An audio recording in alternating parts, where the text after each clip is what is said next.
ਅਮ੍ਰਿਤਾ ਪ੍ਰੀਤਮ ਦੀ ਪੁਸਤਕ ਕਮੀ, ਨੀਨਾ ਤੇ ਮੁਕਤਾ ਦਾ ਤੀਸਰਾ ਨਾਵਲ ਹੈ ਮੁਕਤਾ।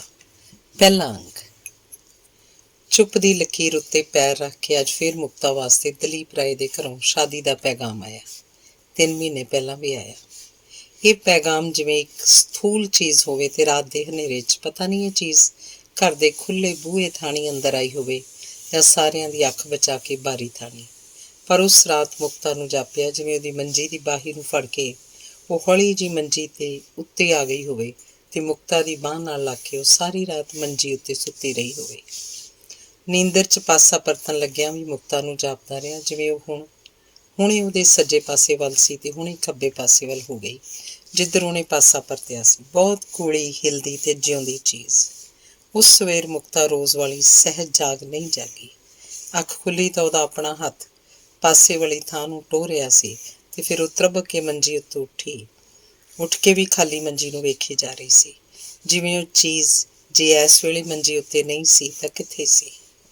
ਖਿੰਡੇ ਹੋਏ ਮਨ ਨਾਲ ਉਹ ਸ਼ੀਸ਼ੇ ਅੱਗੇ ਖਲੋ ਕੇ ਵੇਖਣ ਲੱਗ ਪਈ, ਪਰ ਖਲੋਤੀ ਖਲੋਤੀ ਸ਼ੀਸ਼ੇ 'ਚ ਮੜੀ ਗਈ ਅਤੇ ਸ਼ੀਸ਼ੇ 'ਚ ਮੜੇ ਹੋਏ ਉਹਦੇ ਹੋਠ 3 ਮਹੀਨਿਆਂ ਤੋਂ ਚੁੱਪ ਸਨ। ਇਹ ਚੁੱਪ ਦੀ ਇੱਕ ਲਕੀਰ ਸੀ ਜੋ ਮੋਤੀਆ ਖਾਨ ਦੀ ਸੰਘਣੀ ਤੇ ਸੌੜੀ ਆਬਾਦੀ ਦੀ ਇੱਕ ਗੁੰਮਨਾਮ ਜਿਹੀ ਗਲੀ 'ਚ ਰਹਿੰਦੀ ਮੁਕਤਾ ਦੇ ਘਰ ਤੋਂ ਲੈ ਕੇ ਦਿੱਲੀ ਦੇ ਖੂਬਸੂਰਤ ਟੁਕੜੇ ਪੰਚਸ਼ੀਲ ਪਾਰਕ ਦੇ ਦਲੀਪ ਰਾਏ ਦੇ ਘਰ ਤੱਕ ਖਿੱਚੀ ਗਈ ਅਤੇ ਉਸੇ ਚੁੱਪ ਦੀ ਲਹਿਰ ਉੱਤੇ ਪੈਰ ਰੱਖ ਕੇ ਅੱਜ ਫਿਰ ਮੁਕਤਾ ਵਾਸਤੇ ਦਲੀਪ ਰਾਏ ਦੇ ਘਰੋਂ ਸ਼ਾਦੀ ਦਾ ਪੈਗਾਮ ਆਇਆ।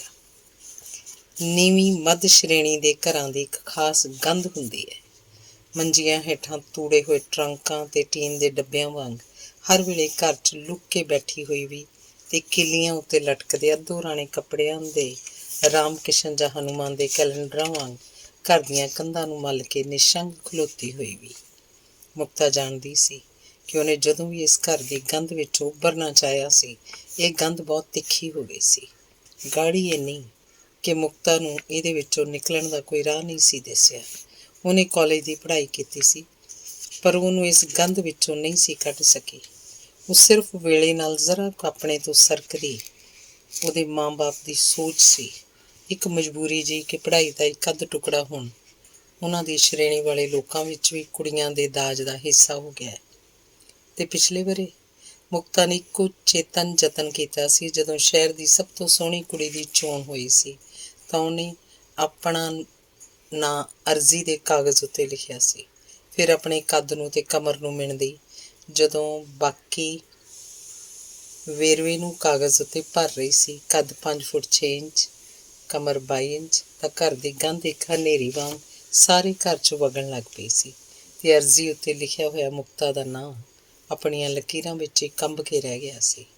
ਘਰ ਦੀਆਂ ਸਭ ਚੀਜ਼ਾਂ ਜਦੋਂ ਤੋਂ ਵੇਖ ਰਹੀ ਸੀ ਸਥਿਰ ਸਨ। ਘਰ ਦੀਆਂ ਇੱਟਾਂ ਵੀ ਜੋ ਉਹਦੇ ਬਾਪ ਦੇ ਬਾਪ ਨੇ ਚਿਣਵਾਈਆਂ ਸਨ।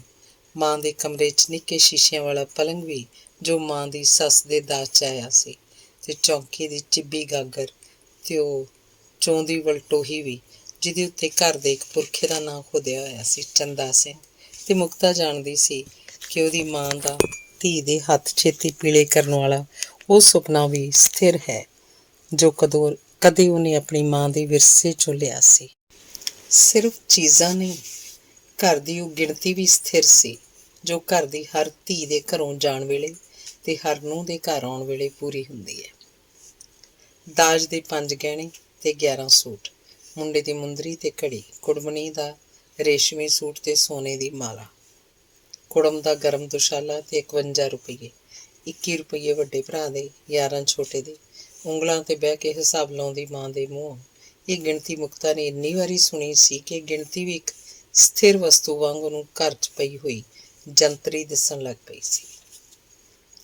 ਨਿਰੀ ਜੰਤਰੀ ਵੀ ਨਹੀਂ, ਮੁਕਤਾ ਨੂੰ ਜਾਪਦਾ ਇਹ ਘਰ ਦੀ ਹਰ ਕੁੜੀ ਦੀ ਜਨਮ ਪੱਤਰੀ ਹੈ ਅਤੇ ਉਹ ਸੋਚਦੀ ਇਹ ਇੱਕ ਵਰਤਮਾਨ ਹੈ ਜੋ ਇੱਕ ਪੀੜ੍ਹੀ ਤੋਂ ਰਿੰਗਦਾ ਦੂਜੀ ਪੀੜ੍ਹੀ ਤੱਕ ਪਹੁੰਚ ਜਾਂਦਾ ਅਤੇ ਹਮੇਸ਼ਾ ਸਥਿਰ ਦਿਸਦਾ। ਇਹ ਸਥਿਰਤਾ ਮੁਕਤਾ ਨੂੰ ਵਿਸ਼ਵਾਸ ਹੈ ਇਸੇ ਤਰ੍ਹਾਂ ਰਹਿਣੀ ਸੀ, ਪਰ ਅਚਾਨਕ ਜੋ ਉਸ ਘਰ ਦੇ ਸੁਪਨਿਆਂ ਤੋਂ ਪਰਾਂ ਸੀ ਉਹ ਵਾਪਰ ਗਿਆ ਅਤੇ ਇਹ ਸਥਿਰਤਾ ਕਿਤੋਂ ਅੰਦਰੋਂ ਦੀ ਹਿੱਲ ਗਈ ਜੋ ਅਜੇ ਵੀ ਹਿੱਲ ਰਹੀ ਹੈ ਜਿਵੇਂ ਜ਼ਲਜ਼ਲੇ ਦੇ ਵੱਡੇ ਝਟਕੇ ਤੋਂ ਬਾਅਦ ਫਿਰ ਕਈ ਵਾਰ ਨਿੱਕੇ ਨਿੱਕੇ ਝਟਕੇ ਆਉਂਦੇ ਰਹਿੰਦੇ ਹਨ। ਇਹਦਾ ਪਹਿਲਾ ਝਟਕਾ ਸੀ ਕਿ ਮੁਕਤਾ ਦੇ ਪਿਤਾ ਕਿੰਨਾ ਚਿਰ ਆਪਣੇ ਕੰਨਾਂ ਨੂੰ ਟੋਹ ਕੇ ਵੇਖਦੇ ਰਹੇ ਸਨ। ਯਕੀਨ ਨਹੀਂ ਸੀ ਵੱਝਦਾ ਕਿ ਇਹ ਪੈਗਾਮ ਉਹਨਾਂ ਨੇ ਆਪਣੇ ਕੰਨਾਂ ਨਾਲ ਸੁਣਿਆ ਸੀ। ਮੁਕਤਾ ਦੇ ਪਿਤਾ ਸ਼ਹਿਰ ਦੇ ਇੱਕ ਉਸ ਪੁਰਾਣੇ ਵਕੀਲ ਦੇ ਮੁਨਸ਼ੀ ਸਨ, ਜਿਸ ਵਕੀਲ ਦਾ ਕਦੇ ਸਭ ਤੋਂ ਵੱਡਾ ਤੇ ਅਮੀਰ ਮੁਵੱਕਲ ਦਲੀਪ ਰਾਏ ਦਾ ਪਿਤਾ ਹੁੰਦਾ ਸੀ, ਜਿਹਦੀ ਬਹੁਤ ਵੱਡੀ ਜ਼ਿਮੀਂਦਾਰੀ ਸੀ ਤੇ ਜਿਹਦੇ ਝੇੜਿਆਂ ਨੂੰ ਨਜਿੱਠਣ ਲਈ ਵਕੀਲ ਦੀ ਇੱਕ ਵੱਡੀ ਤਨਖਾਹ ਹੁੰਦੀ ਸੀ। ਤੇ ਇਸ ਤੋਂ ਇਲਾਵਾ ਜਦੋਂ ਦਲੀਪ ਰਾਏ ਦੇ ਬਾਪ ਨੇ ਐਕਸਪੋਰਟ ਦਾ ਕੰਮ ਸ਼ੁਰੂ ਕੀਤਾ ਸੀ ਤਾਂ ਫਾਰਿਨ ਐਕਸਚੇਂਜ ਦੇ ਮਾਮਲੇ 'ਚ ਉਹਨਾਂ ਦਾ ਵਕੀਲ ਰਿਜ਼ਰਵ ਬੈਂਕ ਨਾਲ ਨਜਿੱਠਣ ਲਈ ਬੰਬਈ ਜਾਂਦਾ ਹੁੰਦਾ ਸੀ ਤੇ ਉਹਦੇ ਲਈ ਹਰ ਵਾਰ ਹਵਾਈ ਜਹਾਜ਼ ਦੀ ਟਿਕਟ ਲਿਆਉਣ ਲੱਗਿਆ ਉਹਦੇ ਮੁਨਸ਼ੀ ਦੀਆਂ ਅੱਖਾਂ ਅੱਗੇ ਮੁਵੱਕਲ ਦੀ ਅਮੀਰੀ ਵਿੱਚ ਇੱਕ ਅਚੰਭੇ ਵਾਂਗ ਫੈਲ ਜਾਂਦੀ ਹੁੰਦੀ ਸੀ। ਤੇ ਹੁਣ ਜਦੋਂ ਉਸੇ ਘਰੋਂ ਉਹਦੀ ਆਪਣੀ ਧੀ ਲਈ ਸ਼ਾਦੀ ਦਾ ਪੈਗਾਮ ਆਇਆ ਤਾਂ ਉਹਦੀ ਸੋਚ ਚਕਰਾ ਗਈ। ਮੋਤੀਆ ਖਾਨ ਵਰਗੇ ਇਲਾਕੇ ਦੀ ਇੱਕ ਗੁੰਮਨਾਮ ਜਿਹੀ ਗਲੀ ਦੇ ਇਸ ਘਰ ਸੱਚਮੁੱਚ ਇੱਕ ਜ਼ਲਜ਼ਲਾ ਆ ਗਿਆ। ਪੈਗਾਮ ਆਇਆ ਤਾਂ ਮੁਕਤਾ ਦੀ ਮਾਂ ਇੱਟਾਂ ਦੇ ਦਰਜਾਂ ਵਾਲੇ ਫਰਸ਼ ਤੋਂ ਇੱਕ ਵਾਰ ਇੰਝ ਤਿਲਕ ਪੈਣ ਨੂੰ ਹੋਈ ਜਿਵੇਂ ਚਿੱਟੇ ਸੀਮੈਂਟ ਦਾ ਹੁਣੇ ਟਾਟਰੀ ਨਾਲ ਧੋਤਾ ਤੇ ਵੈਕਸ ਨਾਲ ਪਾਲਿਸ਼ ਕੀਤਾ ਫਰਸ਼ ਹੋਵੇ। ਇਹ ਜ਼ਲਜ਼ਲਾ ਮੁਕਤਾ ਦੇ ਮਨ ਵਿੱਚ ਵੀ ਆਇਆ, ਪਰ ਉਸ ਤਰ੍ਹਾਂ ਨਹੀਂ ਜਿਵੇਂ ਮਾਂ ਦੇ ਜਾਂ ਬਾਪ ਦੇ ਮਨ 'ਚ ਆ ਰਿਹਾ ਸੀ। ਅਜੇ ਪੂਰਾ ਵਰ੍ਹਾ ਨਹੀਂ ਸੀ ਹੋਇਆ ਜਦੋਂ ਮੁਕਤਾ ਨੇ ਦਲੀਪ ਰਾਏ ਦਾ ਘਰ ਵੇਖਿਆ ਸੀ। ਇੱਕ ਸਬੱਬ ਸੀ ਜਦੋਂ ਦਲੀਪ ਰਾਏ ਦੇ ਰਿਸ਼ਤੇ ਵਿੱਚੋਂ ਭੈਣ ਲੱਗਦੀ ਇੱਕ ਕੁੜੀ ਕੁਸੁਮ ਮੁਕਤਾ ਦੇ ਕਾਲਜ ਆਪਣੀ ਕਿਸੇ ਪੁਰਾਣੀ ਸਹੇਲੀ ਨੂੰ ਮਿਲਣ ਆਈ ਸੀ ਤੇ ਸਾਂਝੀ ਵਾਕਫ ਕੁੜੀ ਨੇ ਉਹਨੂੰ ਮੁਕਤਾ ਨਾਲ ਮਿਲਾਇਆ ਸੀ ਤੇ ਉਸੇ ਦਿਨ ਘੰਟੇ ਕੁ ਲਈ ਉਹ ਤਿੰਨੇ ਦਲੀਪ ਰਾਏ ਦੇ ਘਰ ਗਈਆਂ ਸਨ। ਅਮਲਤਾਸ ਦੇ ਪੀਲੇ ਗੁੱਛਿਆਂ ਵਿੱਚ ਤੇ ਗੁਲਮੋਹਰ ਦੇ ਲਾਲ ਫੁੱਲਾਂ ਵਿੱਚ ਘਿਰੇ ਹੋਏ ਘਰ ਦਾ ਇੱਕ ਜਲਵਾ ਜਿਹਾ ਅੱਜ ਵੀ ਮੁਕਤਾ ਨੇ ਚੇਤੇ ਕੀਤਾ ਤਾਂ ਮਨ ਵਿੱਚ ਇੱਕ ਖੁਸ਼ਬੂ ਆਉਣ ਲੱਗ ਪਈ, ਪਰ ਇੰਝ ਜਿਵੇਂ ਇਹ ਖੁਸ਼ਬੂ ਉਹਦੇ ਲਈ ਵਰਜਿਤ ਹੋਵੇ। ਉਸ ਦਿਨ ਉਹਨੇ ਕੁਝ ਮਿੰਟ ਦਲੀਪ ਰਾਏ ਨੂੰ ਵੀ ਵੇਖਿਆ ਸੀ, ਉਹਦੀ ਬੀਵੀ ਨੂੰ ਵੀ ਤੇ ਉਹਦੇ ਕੋਈ 1 ਵਰ੍ਹੇ ਦੇ ਬੱਚੇ ਨੂੰ ਵੀ।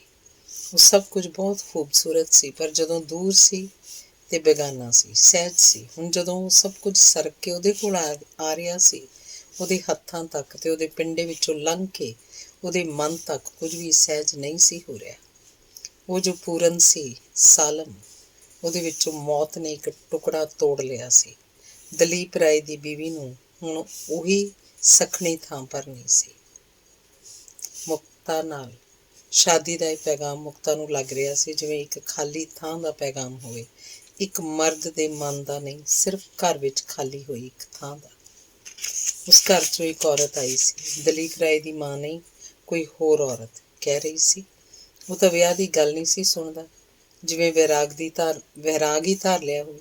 ਮਸਾਂ ਮਾਂ ਨੇ ਮਨਾਇਆ ਤੇ ਮੁਕਤਾ ਨੂੰ ਜਾਪਿਆ ਮਰਦ ਦੇ ਮਨ ਦਾ ਨਹੀਂ, ਇੱਕ ਘਰ 'ਚ ਇੱਕ ਖਾਲੀ ਹੋ ਗਈ ਥਾਂ ਦਾ ਤਕਾਜ਼ਾ, ਇੱਕ ਟੋਏ ਨੂੰ ਭਰਨ ਵਾਂਗ, ਇੱਕ ਖੱਪੇ ਨੂੰ ਪੂਰਨ ਵਾਂਗ, ਇੱਕ ਤਰੇਣ ਨੂੰ ਲਿਪਣ ਵਾਂਗ। ਪਰ ਮੈਂ ਕਿਉਂ? ਮੇਰੀ ਥਾਂ ਕੋਈ ਵੀ ਹੋ ਸਕਦੀ ਸੀ, ਕੋਈ ਵੀ। ਤੇ ਮੁਕਤਾ ਨੂੰ ਸੋਚ ਆਈ, ਉਹ ਜਿੱਧਰ ਨਜ਼ਰ ਕਰਦਾ ਕੁਝ ਵੀ ਉਹਦੇ ਲਈ ਹਾਜ਼ਰ ਸੀ, ਕੁਝ ਵੀ ਉਹਦੀ ਪਹੁੰਚ ਤੋਂ ਬਾਹਰ ਨਹੀਂ। ਫਿਰ ਸਿਰਫ ਮੈਂ ਕਿਉਂ? ਤੇ ਮੁਕਤਾ ਦੇ ਮਨ 'ਚ ਇੱਕ ਗਰਮ ਜਿਹੀ ਲਕੀਰ ਖਿੱਚੀ ਗਈ। ਉਹਨੇ ਇੱਕ ਵਾਰ ਮੈਨੂੰ ਵੇਖਿਆ ਸੀ, ਸ਼ਾਇਦ ਕੁਝ ਉਹੀ ਉਹਦੇ ਮਨ 'ਚ ਅਟਕ ਗਿਆ ਹੋਵੇ। ਸ਼ਾਇਦ ਹੀ ਕੱਚੀ ਜਿਹੀ ਆਸ ਨੂੰ ਹੱਥ ਪਾਉਂਦੀ ਮੁਕਤਾ ਉਸ ਥਾਂ ਵੱਲ ਵੇਖਣ ਲੱਗ ਪੈਂਦੀ ਜਿੱਥੇ ਅਜੇ ਹਨੇਰਾ ਸੀ, ਜਿੱਥੇ ਅਜੇ ਕੋਈ ਪਛਾਣ ਨਹੀਂ ਸੀ ਉੱਠਦੀ। ਕਾਲਜ ਵਾਲੀ ਸਹੇਲੀ ਆਈ ਸੋ ਵਾਂਗ ਤੇ ਹੱਸਦੀ ਰਹੀ, ਸੋ ਤੂੰ ਸ਼ਹਿਰ ਦੀ ਸਭ ਤੋਂ ਸੋਹਣੀ ਕੁੜੀ ਚੁਣੀ ਗਈ, ਮਿਸ ਦਿੱਲੀ। ਮੁਕਤਾ ਦਾ ਹੱਥ ਹਨੇਰੇ 'ਚ ਕਿਸੇ ਚੀਜ਼ ਨਾਲ ਟਕਰਾਇਆ, ਸ਼ਾਇਦ ਇੱਕ ਆਸਰੇ ਨਾਲ, ਇੱਕ ਹੌਸਲੇ ਨਾਲ। ਪੁੱਛਣਾ ਚਾਹਿਆ, ਮੇਰਾ ਖਿਆਲ ਕਿਹਨੂੰ ਆਇਆ? ਮਾਂ ਨੂੰ ਕਿ ਖੁਦ ਉਹਨੂੰ, ਕਿ ਸਿਰਫ ਉਹਨੂੰ ਜੋ ਰਿਸ਼ਤੇ 'ਚ ਉਹਦੀ ਭੈਣ ਲੱਗਦੀ ਹੈ? ਪਰ ਮੁਕਤਾ ਕੋਲੋਂ ਪੁੱਛਿਆ ਨਹੀਂ ਗਿਆ। ਹੱਥ ਹਨੇਰੇ 'ਚ ਮੂਰਛਤ ਜਿਹਾ ਹੋ ਗਿਆ ਤੇ ਫਿਰ ਹਨੇਰਾ ਹੋਰ ਗਾੜਾ ਹੋ ਗਿਆ। ਉਹੀ ਔਰਤ ਇੱਕ ਵਾਰ ਫੇਰ ਆਈ ਤੇ ਮੁਕਤਾ ਦੀ ਮਾਂ ਕੋਲ ਬਹਿ ਕੇ ਮੁਕਤਾ ਦੀ ਕਿਸਮਤ ਨੂੰ ਸਲਾਹੁੰਦੀ ਆਖਣ ਲੱਗੀ, ਇੱਕ ਤਾਂ ਇਹਦੇ ਨਸੀਬ ਜਾਗਣਗੇ ਤੇ ਦੂਜਾ ਉਸ ਵਿਲੂ ਕਰਦੇ ਬਾਲ ਦੇ ਜਿਹਦੀ ਮਾਂ ਰੱਬ ਨੇ ਖੋਹ ਲਈ। ਤੇ ਜਦੋਂ ਮਾਂ ਦਾ ਲਫ਼ਜ਼ ਮੁਕਤਾ ਦੇ ਕੁਆਰੇ ਅੰਗਾਂ ਨਾਲ ਟਕਰਾਇਆ, ਉਹਦੇ ਸਾਰੇ ਅੰਗ ਘਬਰਾ ਕੇ ਉਹਦੇ ਵੱਲ ਤੱਕਣ ਲੱਗ ਪਏ। ਜਾਪਿਆ ਉਹਦੇ ਪੈਰਾਂ ਹੇਠ ਉਹਦੀ ਆਪਣੀ ਜ਼ਮੀਨ ਕੋਈ ਨਹੀਂ, ਕਦੇ ਨਹੀਂ ਹੋਏਗੀ। ਉਹਨੂੰ ਹਮੇਸ਼ਾ ਉਸ ਜ਼ਮੀਨ 'ਤੇ ਖਲੋਣਾ ਪਏਗਾ ਜੋ ਕਿਸੇ ਹੋਰ ਦੇ ਪੈਰਾਂ ਲਈ ਸੀ। ਬੀਵੀ ਕੋਈ ਸੀ, ਉਹਨੇ ਸਿਰਫ ਉਹਦੀ ਥਾਂ 'ਤੇ ਬਹਿਣਾ। ਮਾਂ ਕੋਈ ਹੋਰ ਸੀ, ਉਹਨੇ ਸਿਰਫ ਉਹਦੀ ਥਾਂ 'ਤੇ ਖਲੋਣਾ ਹੈ। ਹਨੇਰਾ ਸ਼ਾਇਦ ਬਹੁਤ ਗਾੜਾ ਹੋ ਕੇ ਠੋਸ ਕੰਧ ਵਰਗਾ ਹੋ ਗਿਆ ਸੀ। ਉਹਨੇ ਕੰਧ ਨਾਲ ਸਿਰ ਨੂੰ ਟਿਕਾਇਆ ਤਾਂ ਸੋਚਾਂ ਵੀ ਅੰਗਾਂ ਵਾਂਗ ਨਿਢਾਲ ਜਿਹੀਆਂ ਹੋ ਗਈਆਂ। ਕਿਸੇ ਦੀ ਥਾਂ 'ਤੇ ਖਲੋਤੀ ਹੋਈ ਜਦੋਂ ਮੈਂ ਨਜ਼ਰ ਆਵਾਂਗੀ, ਇੱਕ ਅਜਨਬੀ, ਉਦੋਂ ਉਹ ਬੱਚਾ ਜ਼ੋਰ ਦੀ ਰੋ ਪਵੇਗਾ। ਉਹਦਾ ਬਾਪ ਵੀ ਸ਼ਾਇਦ ਜ਼ੋਰ ਦੀ ਨਹੀਂ, ਹੌਲੀ ਮਨ ਵਿੱਚ ਤੇ ਮੁਕਤਾ ਨੂੰ ਜਾਪਣ ਲੱਗਾ ਉਹ ਇੱਕ ਕਬਰ ਉੱਤੇ ਬੈਠੇ ਹੋਏ ਕਬਰ ਦੇ ਪ੍ਰੇਤ ਵਰਗੀ ਹੋ ਜਾਏਗੀ। ਸ਼ਾਦੀ ਦੇ ਆਏ ਹੋਏ ਪੈਗਾਮ ਦੀ ਹਾਂ ਕਰਨੀ ਸੀ, ਪਰ ਮੁਕਤਾ ਕੋਲੋਂ ਹਾਂ ਨਹੀਂ ਹੋਈ। ਹੋਠ ਮੀਟੇ ਗਏ, ਬਾਪ ਦੇ ਹੁਕਮ ਅੱਗੇ ਵੀ, ਮਾਂ ਦੇ ਤਰਲੇ ਅੱਗੇ ਵੀ, ਤੇ ਮੁਕਤਾ ਦੇ ਹੋਠਾਂ ਉੱਤੇ ਜੰਮੀ ਹੋਈ ਚੁੱਪ ਇੱਕ ਲਕੀਰ ਬਣ ਕੇ ਉੱਥੋਂ ਤੱਕ ਫੈਲ ਗਈ ਜਿੱਥੋਂ ਸ਼ਾਦੀ ਦਾ ਪੈਗਾਮ ਆਇਆ ਸੀ। 3 ਮਹੀਨੇ ਗੁਜ਼ਰ ਗਏ, ਪਰ ਚੁੱਪ ਦੀ ਲਕੀਰ ਉੱਤੇ ਪੈਰ ਰੱਖ ਕੇ ਅੱਜ ਫੇਰ ਉਹ ਪੈਗਾਮ ਆਇਆ। ਸ਼ਾਇਦ ਮੁਕਤਾ ਦੀਆਂ ਸੋਚਾਂ ਨੂੰ ਹੱਥ ਪਾਉਂਦਾ ਤੇ ਕਹਿੰਦਾ, ਬੱਚਾ ਦਾਦੀ ਕੋਲ ਰਹੇਗਾ, ਪੰਜਾਬ 'ਚ, ਇੱਥੇ ਦਿੱਲੀ 'ਚ ਨਹੀਂ। ਮਾਂ ਨੇ ਮੁਕਤਾ ਉੱਤੇ ਰੋਹ ਖਾ ਕੇ ਉਹਦੀ ਚੁੱਪ ਨੂੰ ਤੋੜ ਦੇਣਾ ਚਾਹਿਆ। ਚੁੱਪ ਛਿੱਲੀ ਗਈ, ਮਾਂ ਦੇ ਬੋਲਾਂ ਨਾਲ ਵਲੂੰਦਰੀ ਗਈ, ਪਰ ਟੁੱਟੀ ਨਹੀਂ। ਮੁਕਤਾ ਦੀਆਂ ਆਪਣੀਆਂ ਸੋਚਾਂ ਵਿੱਚ ਉਹਦੀ ਜੀਭ ਟੁੱਕੀ ਗਈ ਸੀ, ਬੋਲਿਆ ਨਹੀਂ ਸੀ ਜਾ ਰਿਹਾ। ਜਾਪਿਆ ਕਦੇ ਨਹੀਂ ਬੋਲਿਆ ਜਾਏਗਾ। ਹਾਂ ਕਹਿਣ ਵਾਸਤੇ ਵੀ ਨਹੀਂ, ਨਾ ਕਹਿਣ ਵਾਸਤੇ ਵੀ ਨਹੀਂ। ਜਾਣਦੀ ਸੀ ਦੁਨੀਆ ਦੀ ਕੋਈ ਔਰਤ ਨਹੀਂ ਹੁੰਦੀ ਜੋ ਇੱਕ ਵਾਰ ਆਪਣੀ ਹੋਂਦ ਦੇ ਪੂਰੇ ਜ਼ੋਰ ਨਾਲ ਇੱਕ ਮਰਦ ਨੂੰ ਆਵਾਜ਼ ਨਹੀਂ ਦੇਣਾ ਚਾਹੁੰਦੀ। ਮੈਂ ਵੀ ਚਾਹੁੰਦੀ ਹਾਂ, ਉਹ ਸੋਚਦੀ ਪਰ ਵੇਖਦੀ। ਆਵਾਜ਼ ਅੰਦਰ ਕਿਤੇ ਸੰਗ ਤੋਂ ਵੀ ਹੇਠਾਂ ਅਟਕ ਕੇ ਖਲੋ ਗਈ ਹੈ, ਸ਼ਾਇਦ ਕਦੇ ਹੋਠਾਂ ਤੱਕ ਨਹੀਂ ਆਏਗੀ। ਉਹ ਮਨ 'ਚ ਦਲੀਪ ਰਾਏ ਨੂੰ ਚਿਤਵ ਕੇ ਵੇਖਣ ਲੱਗੀ, ਆਪਣਾ ਬਣਾ ਕੇ, ਮਨ ਦੇ ਜ਼ੋਰ ਨਾਲ ਵੀ, ਕਾਨੂੰਨ ਦੇ ਜ਼ੋਰ ਨਾਲ ਵੀ। ਪਰ ਜਿੱਥੇ ਜੋ ਕੁਝ ਬੇਗਾਨਾ ਸੀ ਉਹ ਉਸੇ ਤਰ੍ਹਾਂ ਰਿਹਾ, ਬੇਗਾਨਾ ਵੀ ਤੇ ਵਰਜਿਤ ਵੀ। ਤੇ ਮੁਕਤਾ ਨੂੰ ਜਾਪਿਆ ਕਦੇ ਕੁਝ ਵੀ ਆਪਣਾ ਨਹੀਂ ਹੋਏਗਾ, ਨਾ ਕਿਸੇ ਰਸਮ ਦੇ ਜ਼ੋਰ ਨਾਲ, ਨਾ ਕਦੇ ਵਰ੍ਹਿਆਂ ਦੇ ਜ਼ੋਰ ਨਾਲ। ਮੁਕਤਾ ਜਿੱਥੋਂ ਤੱਕ ਵੇਖਦੀ ਦੂਰ ਤੱਕ ਨਜ਼ਰ ਆਉਂਦਾ ਦਲੀਪ ਰਾਏ ਜਿਸ ਹੈਸੀਅਤ ਦਾ ਹੈ। ਜੇ ਕਦੇ ਉਹਨੇ ਜ਼ਿੰਦਗੀ ਦੀ ਪਹਿਲੀ ਚੋਣ ਕਰਨੀ ਹੁੰਦੀ ਤਾਂ ਉਹ ਚੋਣ ਮੁਕਤਾ ਨਹੀਂ ਸੀ ਹੋ ਸਕਦੀ। ਰਸਤੇ 'ਚ ਬਹੁਤ ਕੁਝ ਖਲੋ ਜਾਣਾ ਸੀ। ਮੋਤੀਆ ਖਾਨ ਦੀ ਭੀੜੀ ਗਲੀ, ਇੱਕ ਨਿਮਾਣਾ ਜਿਹਾ ਸਿਰ ਝੁਕਾ ਕੇ ਖਲੋਤਾ ਹੋਇਆ ਮਕਾਨ, ਮੁਨਸ਼ੀ ਪਿਓ ਦੀ ਉਹਦੀਆਂ ਹੱਡੀਆਂ ਵਾਂਗ ਗੁੱਛਾ ਹੋਈ ਹੈਸੀਅਤ ਤੇ ਮੁਕਤਾ ਵਾਸਤੇ ਇਹ ਤੋਂ ਬਹੁਤ ਉਰਾਂ ਸੀ ਤੇ ਦਲੀਪ ਰਾਏ ਦੀ ਹੋਂਦ ਬਹੁਤ ਪਰਾਂ। ਕਈ ਤੇ ਉਹਦੇ ਕੋਲ ਖਲੋ ਗਏ ਤਾਂ ਮੁਕਤਾ ਨੂੰ ਜਾਪਿਆ ਜਿਵੇਂ ਉਹ ਹੋਰ ਕੁਝ ਨਹੀਂ, ਸਿਰਫ ਕਿਸੇ ਮਰਨ ਵਾਲੀ ਦੀ ਕਬਰ ਉੱਤੇ ਪਾਈ ਜਾਣ ਵਾਲੀ ਮਿੱਟੀ ਦੀ ਆਖਰੀ ਮੁੱਠ ਹੈ। ਆਖਰੀ ਮਿੱਟੀ ਇੱਕ ਕਬਰ ਦੀ ਲਾਸ਼ ਨੂੰ ਢਕਣ ਦਾ ਆਖਰੀ ਯਤਨ ਹੁੰਦਾ ਹੈ। ਮੁਕਤਾ ਨੇ ਇੱਕ ਫਲਸਫੀ ਵਾਂਗ ਸੋਚਿਆ, ਪਰ ਨਾਲ ਹੀ ਜਾਪਿਆ ਜਿਵੇਂ ਮਿੱਟੀ 'ਚ ਰੀਂਗਦਾ ਇੱਕ ਕੀੜਾ ਉਹਦੇ ਪਿੰਡੇ ਨੂੰ ਚੜ੍ਹ ਰਿਹਾ ਹੋਵੇ, ਉਹਦੇ ਨੰਗੇ ਮਾਸ ਨੂੰ ਟੋਹਦਾ, ਸੁੰਘਦਾ ਤੇ ਉਸੇ ਦੇ ਲਹੂ 'ਚੋਂ ਇੱਕ ਘੁੱਟ ਪੀ ਕੇ ਉਹਦੇ ਮਾਸ ਨਾਲ ਖੇਡਦਾ। ਮੁਕਤਾ ਨੇ ਚੌਂਕ ਕੇ ਆਪਣੇ ਵੱਲ ਵੇਖਿਆ। ਉਹ ਖੁਦਾਇਆ ਕਿ ਮੇਰੇ ਮਨ ਨੇ ਮੇਰੇ ਤੋਂ ਚੋਰੀ ਉਹਨੂੰ ਇੰਨਾ ਪਿਆਰ ਕਰ ਲਿਆ ਕਿ ਮੈਂ ਉਹਨਾਂ ਵਰ੍ਹਿਆਂ ਨੂੰ ਸਹਿ ਨਹੀਂ ਸਕਦੀ ਪਈ ਜਦੋਂ ਉਹ ਮੇਰਾ ਨਹੀਂ ਸੀ, ਕਿਸੇ ਹੋਰ ਦਾ ਸੀ, ਕਿਸੇ ਹੋਰ ਦਾ ਮਰਦ, ਕਿਸੇ ਹੋਰ ਦੇ ਬੱਚੇ ਦਾ ਬਾਪ। ਤੇ ਮੁਕਤਾ ਨੇ ਆਪਣਾ ਹੋਠ ਦੰਦਾਂ ਵਿੱਚ ਟੁੱਕ ਲਿਆ। ਉਹ ਰੱਬ ਜੀ, ਕੀ ਇੱਕ ਮਰ ਚੁੱਕੀ ਔਰਤ ਦੀ ਹੋਂਦ ਵੀ ਮੇਰੇ ਕੋਲੋਂ ਸਹੀ ਨਹੀਂ ਜਾ ਰਹੀ। ਤੇ ਉਹਨੂੰ ਜਾਪਿਆ ਜਿਵੇਂ ਇਹਨਾਂ ਸਾਰਿਆਂ ਮਹੀਨਿਆਂ ਦੀ ਚੁੱਪ ਹੋਰ ਕੁਝ ਨਹੀਂ ਸੀ, ਸਿਰਫ ਇੱਕ ਗਿਲਾ ਸੀ ਉਹਦੇ ਨਾਲ, ਜੋ ਉਹਦਾ ਸੀ, ਸਿਰਫ ਉਹਦਾ, ਤੇ ਜਿਹਨੇ ਉਹਨੂੰ ਮਿਲਣ ਤੋਂ ਪਹਿਲਾਂ ਉਹਦੇ ਨਾਲ ਵਫਾ ਤੋੜੀ ਸੀ। ਮਨ ਇੱਕ ਲੰਬੀ ਗੁਫਾ ਬਣ ਗਿਆ ਤੇ ਜਿਹਦੇ ਵਿੱਚੋਂ ਲੰਘਦੀ ਮੁਕਤਾ ਨੂੰ ਸ਼ਾਦੀ ਦਾ ਪੈਗਾਮ ਦੇਣ ਵਾਲਾ ਦਲੀਪ ਕਦੇ ਇੰਨਾ ਆਪਣਾ ਨਾ ਲੱਗਦਾ ਜਿਵੇਂ ਹੋਠਾਂ ਦੇ ਸਾਹ ਤੋਂ ਵੀ ਉਤਾਂਹ ਹੋਵੇ, ਤੇ ਕਦੇ ਇੰਨਾ ਪਰਾਇਆ ਕਿ ਅੱਖਾਂ ਦੀ ਪਛਾਣ ਤੋਂ ਵੀ ਪਰਾਂ ਹੋਵੇ। ਅੱਜ ਫੇਰ ਇੱਕ ਰਾਤ ਆਈ ਜਦੋਂ ਇਹ ਪੈਗਾਮ ਫੇਰ ਇੱਕ ਵਾਰ ਇੱਕ ਜਿਉਂਦੀ ਜਾਗਦੀ ਚੀਜ਼ ਵਾਂਗ ਉਹਨੂੰ ਕਮਰੇ 'ਚ ਆਉਂਦਾ ਜਾਪਿਆ। ਤੇ ਫਿਰ ਉਹਦੀ ਮੰਜੀ ਦੇ ਉੱਤੇ ਆ ਕੇ ਉਹਦੀ ਬਾਂਹ ਨਾਲ ਲੱਗ ਕੇ ਉਹਦੇ ਕੋਲ ਸੁੱਤਾ ਰਿਹਾ, ਬਹੁਤ ਕੂਲਾ, ਹਿੱਲਦਾ ਤੇ ਨਿੱਕੇ ਨਿੱਕੇ ਸਾਹ ਲੈਂਦਾ। ਸਵੇਰ ਸਾਰ ਅੱਖਾਂ ਖੋਲ੍ਹਦਿਆਂ ਮੁਕਤਾ ਨੂੰ ਜਾਪਿਆ ਬਹੁਤ ਦਿਨਾਂ ਪਿੱਛੋਂ ਅੱਜ ਦਾ ਦਿਨ ਸ਼ਾਂਤ ਹੈ। ਸ਼ਾਇਦ ਉਹਨੇ ਦਲੀਪ ਰਾਏ ਦੇ ਬੀਤੇ ਹੋਏ ਵਰ੍ਹਿਆਂ ਨੂੰ ਵੀ ਕਬੂਲ ਲਿਆ ਤੇ ਉਹਦੇ ਬੱਚੇ ਨੂੰ ਵੀ। ਬੱਚਾ ਦਾਦੀ ਕੋਲ ਰਹੇਗਾ, ਪੰਜਾਬ ਵਿੱਚ, ਇੱਥੇ ਦਿੱਲੀ 'ਚ ਨਹੀਂ। ਮੁਕਤਾ ਮੰਜੀ ਉੱਤੋਂ ਉੱਠ ਕੇ ਅੰਦਰ ਆਪਣੇ ਕਮਰੇ ਵੱਲ ਜਾਣ ਲੱਗੀ ਤਾਂ ਇਹ ਲਫ਼ਜ਼ ਉਹਦੇ ਪੈਰਾਂ 'ਚ ਚੁੱਭ ਗਏ। ਇਹ ਸ਼ਾਇਦ ਕੱਲ੍ਹ ਦੇ ਉੱਥੇ ਹੀ ਬਾਹਰ ਵਿਹੜੇ ਦੇ ਫਰਸ਼ ਉੱਤੇ ਪਏ ਹੋਏ ਸਨ। ਜਾਪਿਆ ਜਿਵੇਂ ਪੈਰਾਂ ਵਿੱਚੋਂ ਲਹੂ ਵਗ ਆਇਆ ਹੋਵੇ। ਇੱਕ ਹੈਰਾਨੀ ਵੀ ਆਈ ਕਿ ਇੱਕੋ ਲਫ਼ਜ਼ ਇੱਕੋ ਸਮੇਂ ਬਿਲਕੁਲ ਵੱਖਰੇ ਅਰਥ ਕਿਵੇਂ ਰੱਖਦੇ ਹਨ। ਇਹੀ ਲਫ਼ਜ਼ ਸਨ, ਕੱਲ੍ਹ ਸੁਣੇ ਸਨ ਤਾਂ ਮਨ ਨੂੰ ਕੁਝ ਸੁੱਖ ਦਿੰਦੇ ਜਾਪੇ ਸਨ। ਖਾਮਖਾਹ ਦੇ ਮਾਂ ਲਫ਼ਜ਼ ਤੋਂ ਉਹਨੂੰ ਸੁਰਖਰੂ ਕਰਦੇ ਤੇ ਦਲੀਪ ਰਾਏ ਦੇ ਬੀਤੇ ਵਰ੍ਹਿਆਂ ਦੀ ਗਵਾਹੀ ਨੂੰ ਹਰ ਸਮੇਂ ਵੇਖਣ ਦੀ ਮਜਬੂਰੀ ਤੋਂ ਸੁਤੰਤਰ ਕਰਦੇ। ਪਰ ਕੱਲ੍ਹ ਤੇ ਅੱਜ ਦੇ ਵਿਚਕਾਰ ਕੁਝ ਨਹੀਂ ਸੀ ਵਾਪਰਿਆ, ਤਾਂ ਵੀ ਇਹ ਲਫ਼ਜ਼ ਅੱਜ ਸ਼ੀਸ਼ੇ ਦੀਆਂ ਕੰਕਰਾਂ ਵਾਂਗ ਕਿਸੇ ਹੋਰ ਨੂੰ ਨਹੀਂ, ਉਹਦੇ ਆਪਣੇ ਹੀ ਮਾਸ ਨੂੰ ਛਿੱਲਣ ਲੱਗ ਪਏ ਸਨ। ਮਾਂ ਹਿਪੋਕਰੇਟ ਹੈ। ਸ਼ਾਇਦ ਸਾਰੀ ਮੱਧ ਸ਼੍ਰੇਣੀ ਹਿਪੋਕਰੇਟ ਹੁੰਦੀ ਹੈ। ਮੁਕਤਾ ਦੇ ਹੋਠਾਂ ਉੱਤੇ ਹਾਸਾ ਜਿਹਾ ਆ ਗਿਆ। ਯਾਦ ਆ ਰਿਹਾ ਸੀ, ਕੱਲ੍ਹ ਮਾਂ ਨੇ ਇਹ ਲਫ਼ਜ਼ ਸੁਣੇ ਤਾਂ ਤਰਾਸ ਤਰਾਸ ਕਰ ਉੱਠੀ ਸੀ, ਜਿਵੇਂ ਬੱਚੇ ਨੂੰ ਘਰ ਤੋਂ ਦੂਰ ਭੇਜ ਕੇ ਬੱਚੇ ਉੱਤੇ ਜ਼ੁਲਮ ਕੀਤਾ ਜਾ ਰਿਹਾ ਹੋਵੇ। ਪਰ ਉਹ ਔਰਤ ਚਲੀ ਗਈ ਤਾਂ ਉਹਨਾਂ ਹੀ ਸਾਹਾਂ ਨਾਲ ਮਾਂ ਨੇ ਇੱਕ ਸੁੱਖ ਦਾ ਸਾਹ ਲਿਆ। ਕਹਿਣ ਲੱਗੀ, ਚਲੇ ਵੀ ਚੰਗਾ ਹੋਇਆ। ਮਤਰੇਬ ਬਾਲ ਪਾਲਣੇ ਕੋਈ ਸੌਖੇ ਹੁੰਦੇ ਨੇ, ਜਾਨ ਦਾ ਖੌਅ ਹੁੰਦੇ ਨੇ। ਤੇ ਮੁਕਤਾ ਨੂੰ ਆਪਣੇ ਨਾਲ ਇੱਕ ਤਸੱਲੀ ਆਈ, ਮੈਂ ਕੁਝ ਵੀ ਹਾਂ ਪਰ ਮਾਂ ਵਰਗੀ ਨਹੀਂ। ਜੋ ਕੁਝ ਮਨ 'ਚ ਹੈ ਉਹੀ ਹੋਠਾਂ ਉੱਤੇ ਰੱਖ ਕੇ ਵੇਖ ਰਹੀ ਹਾਂ। ਮੇਰਾ ਕੱਲ੍ਹ ਦਾ ਚੈਨ ਵੀ ਸੱਚ ਸੀ ਤੇ ਅੱਜ ਦੀ ਬੇਚੈਨੀ ਵੀ ਸੱਚ ਹੈ। ਹਾਂ ਤੇ ਨਾ, ਜਿਵੇਂ ਸੱਚਮੁੱਚ ਦੋ ਇਲਾਕੇ ਹੋਣ, ਸ਼ਾਇਦ ਇੱਕ ਦੂਜੇ ਦੇ ਦੁਸ਼ਮਣ ਇਲਾਕੇ। ਤੇ ਮੁਕਤਾ ਦੋਹਾਂ ਸਰਹੱਦਾਂ ਦੇ ਵਿਚਕਾਰ ਖਾਲੀ ਪਈ ਹੋਈ ਥਾਂ ਉੱਤੇ ਖਲੋਤੀ ਰਹੀ। ਪਤਾ ਸੀ ਬਹੁਤ ਦੇਰ ਇਸ ਥਾਂ ਉੱਤੇ ਨਹੀਂ ਖਲੋਤਾ ਜਾ ਸਕਦਾ, ਪਰ ਪੈਰ ਕਿਸੇ ਵੀ ਪਾਸੇ ਵੱਲ ਉੱਠਦੇ ਨਹੀਂ ਸਨ।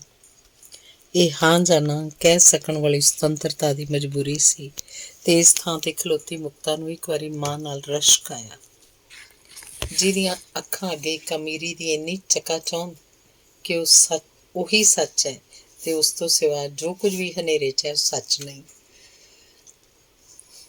ਇਹ ਸੁੱਖ ਸਿਰਫ ਇੱਕ ਵਾਸੀ ਸੋਚ ਦੀ ਗੁਲਾਮੀ ਦਾ ਸੁੱਖ ਹੁੰਦਾ ਹੈ, ਜਿੱਥੇ ਸਭ ਕੁਝ ਹੀ ਗਹਿਰਾ ਹੁੰਦਾ ਹੈ।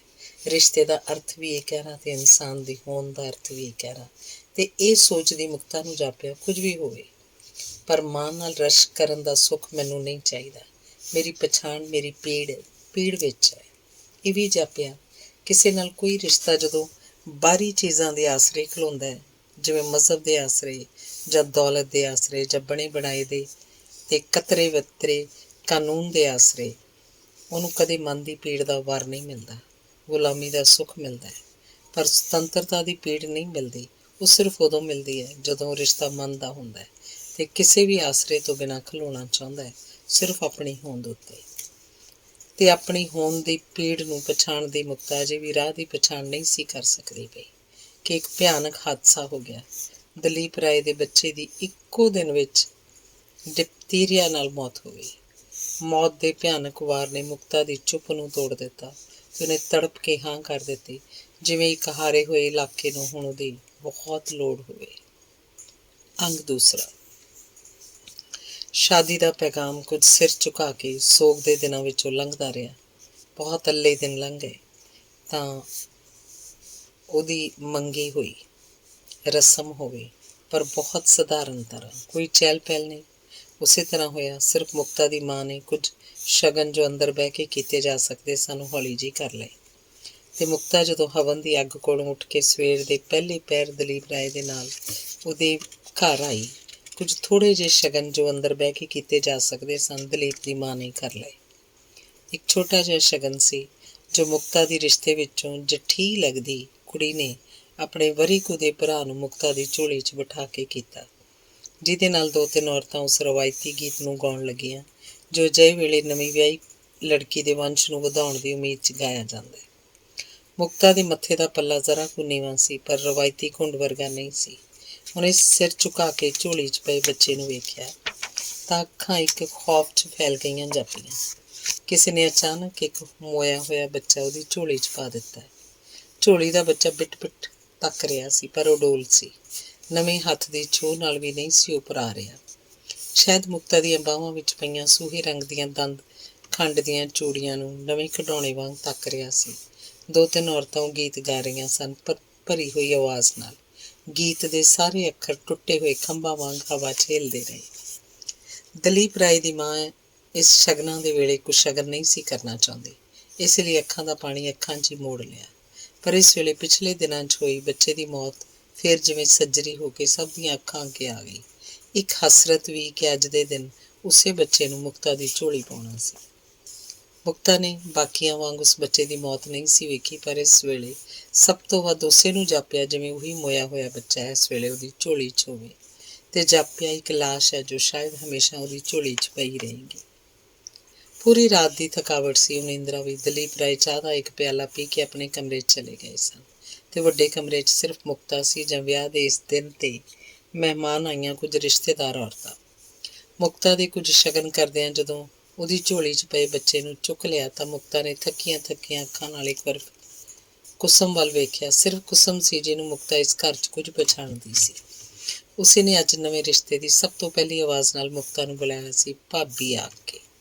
ਕੁਸਮ ਨੇ ਘਰ ਦੀ ਮਾਂ ਵੱਲ ਵੇਖਿਆ, ਆਖਿਆ, ਚਾਚੀ, ਭਾਬੀ ਨੂੰ ਸਾਰੀ ਰਾਤ ਦਾ ਉਨੀਂਦਰਾ ਹੋਏਗਾ। ਮਾਂ ਨੇ ਮੁਕਤਾ ਨੂੰ ਵੱਡੇ ਕਮਰੇ ਦੇ ਸੋਫੇ ਤੋਂ ਉਠਾਉਂਦਿਆਂ ਕੁਸਮ ਨੂੰ ਕਿਹਾ, ਦਲੀਪ ਦੇ ਨਾਲ ਵਾਲਾ ਕਮਰਾ ਖਾਲੀ ਹੈ, ਜਾਂ ਭਾਬੀ ਨੂੰ ਉੱਥੇ ਲੈ ਜਾ, ਘੜੀ ਆਰਾਮ ਕਰ ਲਵੇ। ਕੁਸਮ ਇੱਕ ਪਲ ਲਈ ਸ਼ਾਇਦ ਕਿਸੇ ਸੋਚ ਵਿੱਚ ਉਤਰ ਗਈ, ਫਿਰ ਕਹਿਣ ਲੱਗੀ, ਭਾਬੀ, ਇੱਕ ਮਿੰਟ, ਮੈਂ ਕਮਰਾ ਠੀਕ ਕਰ ਆਵਾਂ। ਬਾਕੀ ਕਮਰਿਆਂ 'ਚ ਅੱਜ ਦੇ ਮਹਿਮਾਨ ਸਨ। ਕੁਸਮ ਨੇ ਜਾ ਕੇ ਵੇਖਿਆ, ਸਿਰਫ ਉਹੀ ਕਮਰਾ ਸੀ ਜਿਹਦੇ 'ਚ ਕਿਸੇ ਮਹਿਮਾਨ ਨੂੰ ਨਹੀਂ ਸੀ ਠਹਿਰਾਇਆ ਹੋਇਆ। ਕੁਸਮ ਕਮਰੇ 'ਚ ਗਈ ਤੇ ਮੋੜਵੇਂ ਪੈਰੀ ਵਾਪਸ ਆ ਕੇ ਮੁਕਤਾ ਨੂੰ ਉਸ ਕਮਰੇ 'ਚ ਲੈ ਗਈ। ਕੁਸਮ ਨੇ ਕਮਰੇ 'ਚ ਕੁਝ ਫਲ ਰਖਵਾਏ, ਚਾਹ ਰਖਵਾਈ ਤੇ ਫਿਰ ਕਮਰੇ ਦਾ ਬੂਹਾ ਭੇੜਦੀ ਜਦੋਂ ਚਲੀ ਗਈ ਤਾਂ ਕਮਰੇ 'ਚ ਇਕੱਲੀ ਹੋਈ ਮੁਕਤਾ ਬਾਰੀ ਵਿੱਚੋਂ ਪਿਛਲੇ ਬਗੀਚੇ ਵੱਲ ਵੇਖਣ ਲੱਗੀ। ਅਸਲੋਂ ਨਾਲ ਲੱਗਦੇ ਕਮਰੇ 'ਚ ਦਲੀਪ ਰਾਏ ਸਨ, ਬਹੁਤ ਨੇੜੇ, ਪਰ ਪੂਰੀ ਇੱਕ ਦੀਵਾਰ ਦੇ ਫਾਸਲੇ 'ਤੇ। ਕੁਸਮ ਨੇ ਉਸ ਕਮਰੇ ਕੋਲੋਂ ਲੰਘਦਿਆਂ ਦੱਸਿਆ ਸੀ, ਭਾਬੀ, ਤੁਹਾਡਾ ਅਸਲ ਕਮਰਾ ਇਹ ਹੈ। ਤੇ ਹੱਸਦੀ ਕੁਸਮ ਨੇ ਮੁਕਤਾ ਦੇ ਕੰਨ ਕੋਲੇ ਹੋ ਕੇ ਕਿਹਾ ਸੀ, ਪਰ ਰਾਤ ਨੂੰ ਅਸਲ ਕਮਰਾ ਬਣੇਗਾ। ਕਮਰਾ ਬਗੀਚੇ ਦੇ ਅਸਲੋਂ ਨਾਲ ਲੱਗਾ ਹੋਣ ਕਰਕੇ ਬੜੀ ਸੱਜਰੀ ਹਵਾ ਨਾਲ ਭਰਿਆ ਹੋਇਆ ਸੀ। ਹਵਾ 'ਚ ਹਲਕੀ ਜਿਹੀ ਮਹਿਕ ਸੀ।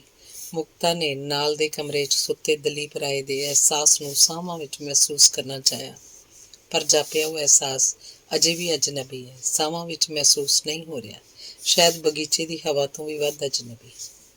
ਤੇ ਮੁਕਤਾ ਥੱਕੀ ਜਿਹੀ ਕਮਰੇ ਦੇ ਪਲੰਘ ਉੱਤੇ ਬਹਿਣ ਲੱਗੀ ਸੀ ਕਿ ਅਚਾਨਕ ਖਿਆਲ ਆਇਆ, ਕੁਸਮ ਇਕੱਲੀ ਇੱਕ ਮਿੰਟ ਲਈ ਇਸ ਕਮਰੇ 'ਚ ਆਈ ਸੀ। ਮਾਂ ਨੇ ਕਿਹਾ ਸੀ ਕਮਰਾ ਤਿਆਰ ਹੈ। ਉਹ ਫਿਰ ਵੀ ਇਕੱਲੀ ਆਈ ਸੀ, ਤੇ ਮੁਕਤਾ ਨੇ ਕਮਰੇ ਦੀਆਂ ਚਵਾਂ ਕੰਧਾਂ ਵੱਲ ਵੇਖਦਿਆਂ ਉੱਠ ਕੇ ਕਮਰੇ ਦੀ ਅਲਮਾਰੀ ਖੋਲ੍ਹੀ। ਅਲਮਾਰੀ ਖਾਲੀ ਸੀ, ਸਿਰਫ ਇੱਕ ਤਸਵੀਰ ਸੀ ਸ਼ੀਸ਼ੇ 'ਚ ਜੜੀ ਹੋਈ, ਜੋ ਇੱਕ ਖਾਨੇ 'ਚ ਮੁੱਦੀ ਪਈ ਹੋਈ ਸੀ। ਜਾਪਿਆ ਜੋ ਖਿਆਲ ਆਇਆ ਸੀ ਠੀਕ ਸੀ। ਕੁਸਮ ਨੂੰ ਜ਼ਰੂਰ ਪਤਾ ਹੋਵੇਗਾ ਇਹ ਕਮਰਾ ਉਸ ਬੱਚੇ ਦਾ ਹੁੰਦਾ ਸੀ।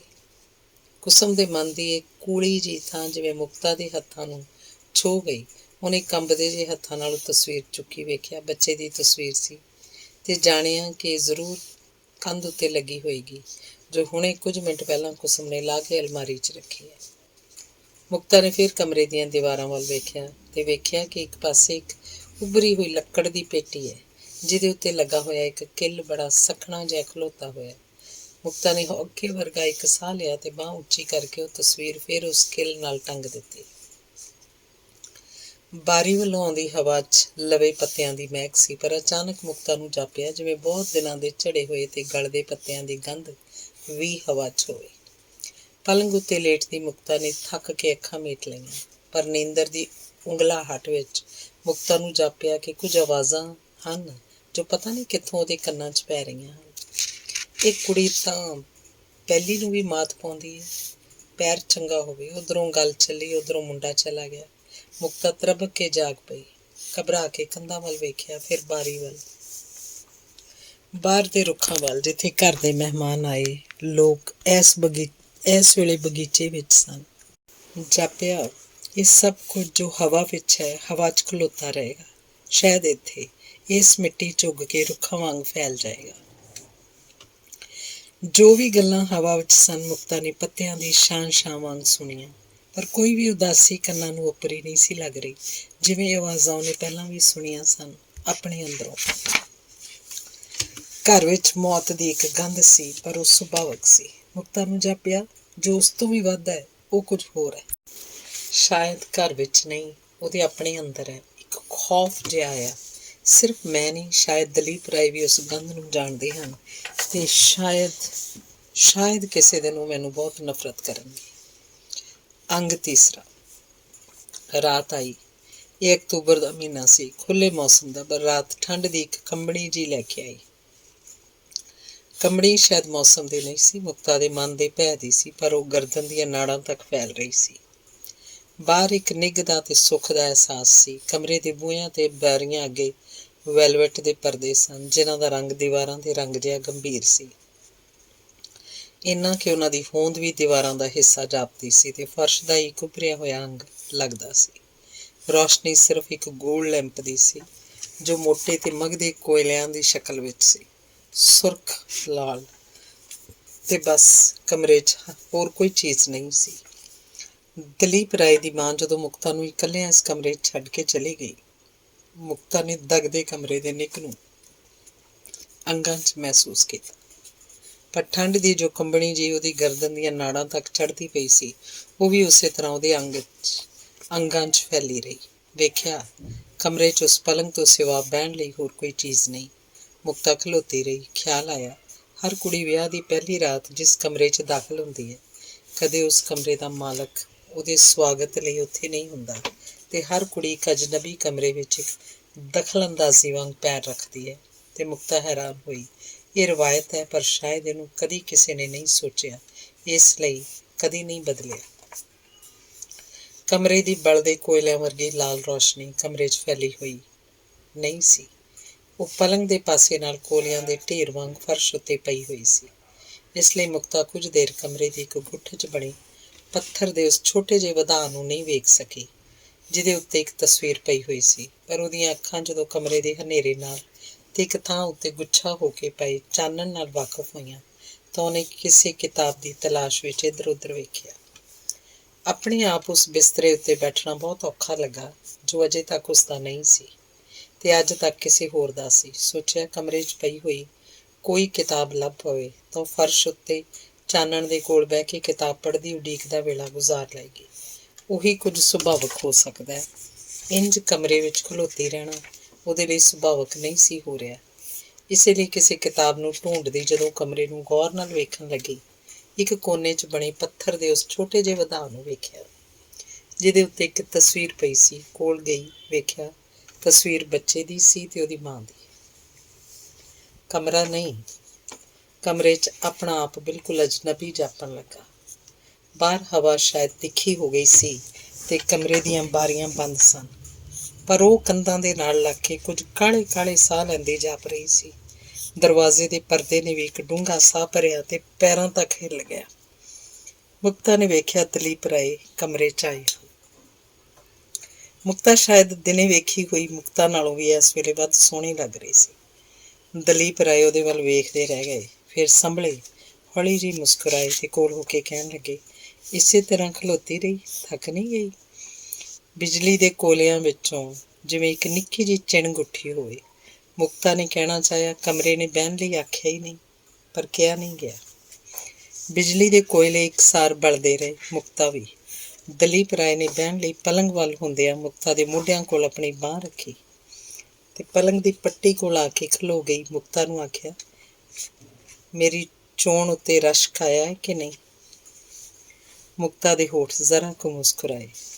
ਦਲੀਪ ਰਾਏ ਦਾ ਸਵਾਲ ਸਿੱਧਾ ਸੀ, ਉਹਨਾਂ ਦੇ ਮਨ ਨਾਲ ਜੁੜਿਆ ਹੋਇਆ, ਪਰ ਮੁਕਤਾ ਨੂੰ ਜਾਪਿਆ ਜਿਵੇਂ ਉਹ ਕੀ ਗਵਾਇਆ ਤੇ ਕੀ ਪਾਇਆ ਦਾ ਕੁਝ ਹਿਸਾਬ ਜਿਹਾ ਲਾ ਰਹੇ ਹੋਣ। ਮੂੰਹੋਂ ਨਿਕਲਿਆ, ਬਹੁਤ ਉਦਾਸ ਹੋ? ਇਹ ਮੁਕਤਾ ਦੇ ਪਹਿਲੇ ਲਫ਼ਜ਼ ਸਨ ਜੋ ਦਲੀਪ ਰਾਏ ਦੇ ਸਾਹਮਣੇ ਮੂੰਹੋਂ ਨਿਕਲੇ। ਉਹ ਕੁਝ ਚੌਂਕ ਜਿਹੇ ਗਏ। ਉਦਾਸ? ਮੁਕਤਾ ਨੇ ਕਮਰੇ ਦੇ ਉਸ ਕੋਨੇ ਵੱਲ ਵੇਖਿਆ ਜਿੱਥੇ ਬੱਚੇ ਦੀ ਤੇ ਉਹਦੀ ਮਾਂ ਦੀ ਤਸਵੀਰ ਸੀ। ਪਲੰਗ ਦੀ ਬਾਹੀ ਕੋਲ ਖਲੋਤੇ ਦਲੀਪ ਰਾਏ ਦੀ ਇਸ ਵੇਲੇ ਉੱਧਰ ਪਿੱਠ ਸੀ। ਉਹਨਾਂ ਨੇ ਮੁਕਤਾ ਦੀ ਨਜ਼ਰ ਵਾਲੇ ਪਾਸੇ ਗਰਦਨ ਮੋੜ ਕੇ ਵੇਖਿਆ, ਫਿਰ ਚੁੱਪ ਜਿਹੇ ਹੋ ਗਏ। ਸ਼ਾਇਦ ਸੋਚ ਨਹੀਂ ਸਕੇ ਸਨ ਕਿ ਅੱਜ ਦੀ ਰਾਤ ਦੀ ਪਹਿਲੀ ਗੱਲ ਬੀਤੇ ਨਾਲ ਜੁੜੀ ਹੋਈ ਹੋਏਗੀ। ਮੁਕਤਾ ਦੇ ਅੰਦਰੋਂ ਠੰਡ ਦੀ ਇੱਕ ਕੰਬਣੀ ਉੱਠੀ ਤੇ ਉਹਦੀਆਂ ਉਂਗਲਾਂ ਦੇ ਪੁੱਟਿਆਂ ਤੱਕ ਫੈਲ ਗਈ ਤੇ ਉਹਦਾ ਠੰਡਾ ਹੋ ਗਿਆ ਹੱਥ ਇੱਕ ਬੇਵੱਸੀ ਜਿਹੀ ਵਿੱਚ ਦਲੀਪ ਰਾਏ ਦੇ ਪਾਸੇ ਨਾਲ ਛੋਹਿਆ। ਸ਼ਾਇਦ ਕਿਸੇ ਨਿੱਘ ਨੂੰ ਲੱਭਦਾ ਦਲੀਪ ਰਾਏ ਨੇ ਮੁਕਤਾ ਨੂੰ ਪੂਰੀ ਬਾਂਹ 'ਚ ਲੈ ਕੇ ਆਪਣੇ ਨਾਲ ਲਾ ਲਿਆ। ਅੱਖਾਂ ਮੀਟੀਆਂ ਜਿਹੀਆਂ ਗਈਆਂ ਮੁਕਤਾ ਦੀਆਂ ਵੀ। ਮੁਕਤਾ ਨੂੰ ਜਾਪਿਆ ਜਿਵੇਂ ਦੋਵੇਂ ਮੌਤ ਦੀ ਠੰਡ ਕੋਲੋਂ ਬਚਦੇ ਜਿਉਂਦੇ ਮਾਸ ਦਾ ਨਿੱਘ ਲੱਭ ਰਹੇ ਹੋਣ। ਬਿਜਲੀ ਦੀਆਂ ਕੋਇਲਿਆਂ ਦੀਆਂ ਸ਼ਕਲ 'ਚ ਬਣੀਆਂ ਹਾਂਡੀਆਂ ਦੇ ਸਵਿੱਚ ਪਲੰਗ ਦੀ ਬਾਹੀ ਨਾਲ ਇਸ ਤਰ੍ਹਾਂ ਲੱਗੇ ਸਨ ਕਿ ਜਿੰਨੇ ਕੋਇਲੇ ਚਾਹੋ ਬੁਝਾਏ ਜਾ ਸਕਦੇ ਸਨ। ਦਲੀਪ ਰਾਏ ਨੇ ਕੁਝ ਸਵਿੱਚ ਦਬਾ ਕੇ ਸਿਰਫ ਇੱਕ ਕੋਇਲਾ ਜਗਦਾ ਰਹਿਣ ਦਿੱਤਾ, ਬਾਕੀ ਬੁਝਾ ਦਿੱਤੇ। ਸੱਚਮੁੱਚ ਇੱਕ ਠੰਡ ਸੀ। ਦੋਹਾਂ ਦੀ ਹੋਂਦ ਨੂੰ ਕਿਸੇ ਥਾਂ ਤੋਂ ਯਖ ਕਰਦੀ, ਤੇ ਜਿਹਨੂੰ ਸਿਰਫ ਇੱਕ ਦੂਜੇ ਦੀ ਅੱਗ ਦਾ ਸੇਕ ਚਾਹੀਦਾ ਸੀ। ਰਾਤ ਇੰਝ ਗੁਜ਼ਰੀ ਕਿ ਮਾਸ ਦੇ ਠੰਡੇ ਹੱਥ ਸਾਰੀ ਰਾਤ ਮਾਸ ਦੀ ਕਾਂਗੜੀ ਸੇਕਦੇ ਰਹੇ। ਰਾਤ ਦਾ ਆਖਰੀ ਪਹਿਰ ਆਇਆ। ਰਾਤ ਦੇ ਨਿੱਘ ਨਾਲ ਭਰਿਆ ਹੋਇਆ ਤੇ ਬਿਸਤਰੇ ਦੀ ਸਫੈਦ ਚਾਦਰ ਵਿੱਚ ਦੋ ਜਿਸਮ ਬਲ ਬਲ ਕੇ ਬੁਝੇ ਹੋਏ ਸਨ, ਰਾਖ ਦੇ ਗਰਮ ਢੇਰਾਂ ਵਾਂਗ। ਸਵੇਰੇ ਦਾ ਚਾਨਣ ਸ਼ਾਇਦ ਚੇਤਨਾ ਹੁੰਦਾ ਹੈ। ਮੁਕਤਾ ਦੀਆਂ ਅੱਖਾਂ ਖੁੱਲ੍ਹੀਆਂ ਤਾਂ ਪਲੰਗ ਦੇ ਦੋ ਸਿਰੇ ਇੱਕ ਦੂਜੇ ਤੋਂ ਬਹੁਤ ਦੂਰ ਜਾਪੇ। ਇੰਨੇ ਕਿ ਉਹਨੇ ਘਬਰਾ ਕੇ ਬਾਂਹ ਫੈਲਾਈ ਦਲੀਪ ਰਾਏ ਦੀ ਬਾਂਹ ਫੜਨ ਲਈ, ਪਲੰਗ ਦੇ ਦੂਜੇ ਸਿਰੇ ਤੱਕ ਪਹੁੰਚਣ ਲਈ, ਪਰ ਵੇਖਿਆ ਦੋਹਾਂ ਦੇ ਵਿਚਕਾਰ ਇੱਕ ਬੱਚੇ ਦੀ ਲਾਸ਼ ਪਈ ਹੋਈ ਹੈ ਤੇ ਜਿਹਦੇ ਉੱਤੋਂ ਦੀ ਬਾਂਹ ਨਹੀਂ ਲੰਘਾਈ ਜਾ ਰਹੀ। ਅੰਗ ਚੌਖਾ।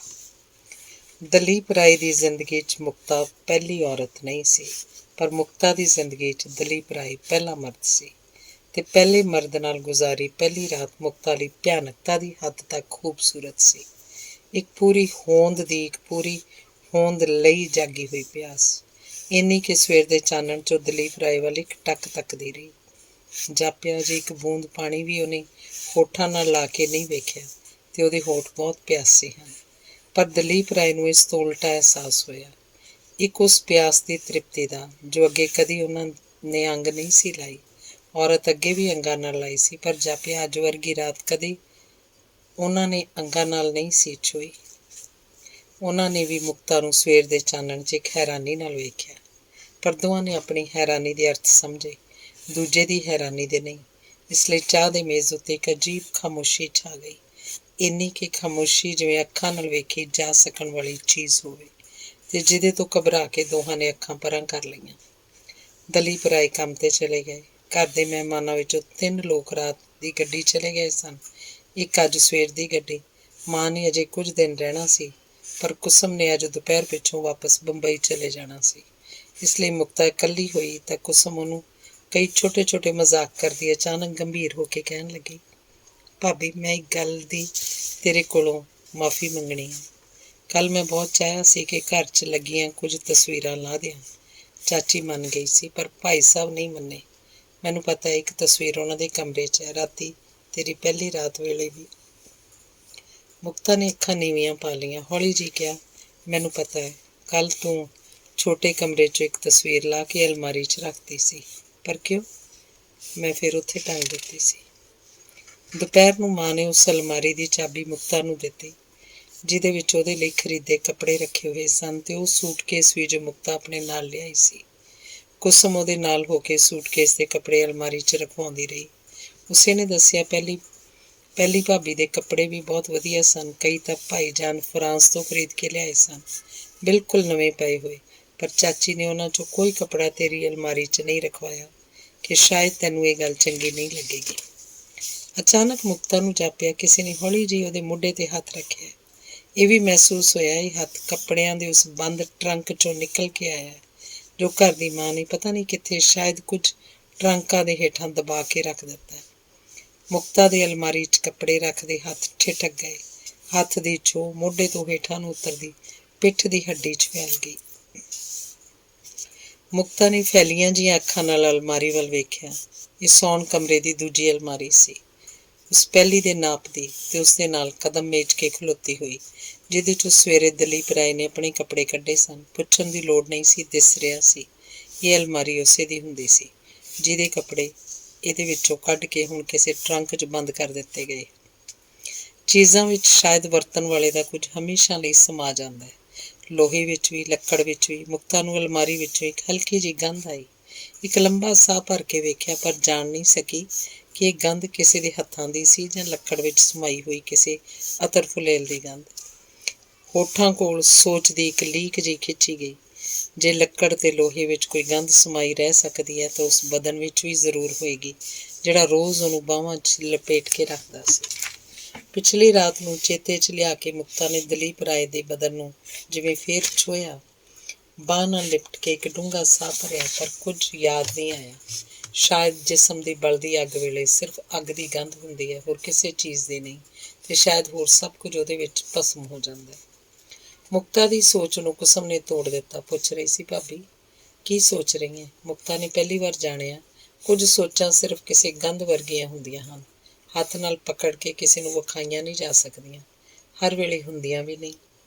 ਮੀਂਹ ਕਣੀ ਵੇਲੇ ਆਪੇ ਹੀ ਆ ਜਾਂਦੀਆਂ ਨੇ, ਘਰਾਂ ਦੇ ਕੋਨਿਆਂ 'ਚ ਗੁੱਛਾ ਹੋ ਕੇ ਬਹਿ ਜਾਂਦੀਆਂ ਨੇ, ਤੇ ਫਿਰ ਧੁੱਪ ਵੇਲੇ ਪਤਾ ਨਹੀਂ ਕਿੱਥੇ ਚਲੀਆਂ ਜਾਂਦੀਆਂ। ਭਾਈ ਸਾਹਿਬ ਨੂੰ ਕੱਚੇ ਕੀਮੇ ਦੇ ਕਬਾਬ ਬਹੁਤ ਪਸੰਦ ਹਨ। ਇੱਕ ਤਿਲਕਵੇਂ ਰੇਸ਼ਮ ਦੀ ਸਾੜੀ ਨੂੰ ਤਹਿ ਲਾਉਂਦੀ ਕੁਸਮ ਨੇ ਅਚਾਨਕ ਆਖਿਆ, ਕੱਚੇ ਕੀਮੇ ਦੇ? ਮੁਕਤਾ ਨੇ ਚੌਂਕ ਕੇ ਕੁਸਮ ਵੱਲ ਵੇਖਿਆ। ਕੁਸਮ ਦੱਸਣ ਲੱਗੀ, ਉਹ ਜਦੋਂ ਬੰਬਈ ਆਉਂਦੇ ਹਨ ਉਹਨਾਂ ਨੂੰ ਬਣਾ ਕੇ ਖਵਾਉਂਦੀ ਆ। ਜ਼ਰਾ ਮਿਹਨਤ ਲੱਗਦੀ ਹੈ, ਪਹਿਲੀ ਭਾਬੀ ਕਦੇ ਨਹੀਂ ਸੀ ਬਣਾਉਂਦੀ ਹੁੰਦੀ। ਤੂੰ ਮੈਨੂੰ ਸਿਖਾ ਦੇ, ਮੁਕਤਾ ਨੇ ਕਿਹਾ, ਤੇ ਮਨ 'ਚ ਇੱਕ ਹਾਸਾ ਜਿਹਾ ਆ ਗਿਆ। ਯਾਦ ਆਇਆ, ਮਾਂ ਕਈ ਵਾਰੀ ਕਹਿੰਦੀ ਹੁੰਦੀ ਹੈ ਕਿ ਮਰਦ ਦਾ ਮਨ ਜੀਭ 'ਚ ਹੁੰਦਾ ਹੈ।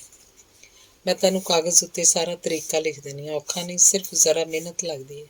ਤੇ ਕੁਸਮ ਜਦੋਂ ਕਾਗਜ਼ ਉੱਤੇ ਲਸਣ ਦਾ, ਮੋਟੀਆਂ ਇਲਾਇਚੀਆਂ ਦਾ, ਅੰਡੇ ਦੀ ਜ਼ਰਦੀ ਦਾ ਹਿਸਾਬ ਲਿਖ ਰਹੀ ਸੀ, ਮੁਕਤਾ ਨੂੰ ਜਾਪਿਆ ਜਿਵੇਂ ਉਹ ਇੱਕ ਅਧਖੜ ਔਰਤ ਵਾਂਗ ਕਿਸੇ ਸਿਆਣੇ ਤੋਂ ਵਸੀਕਰਨ ਮੰਤਰ ਲਿਖਵਾ ਰਹੀ ਹੋਵੇ।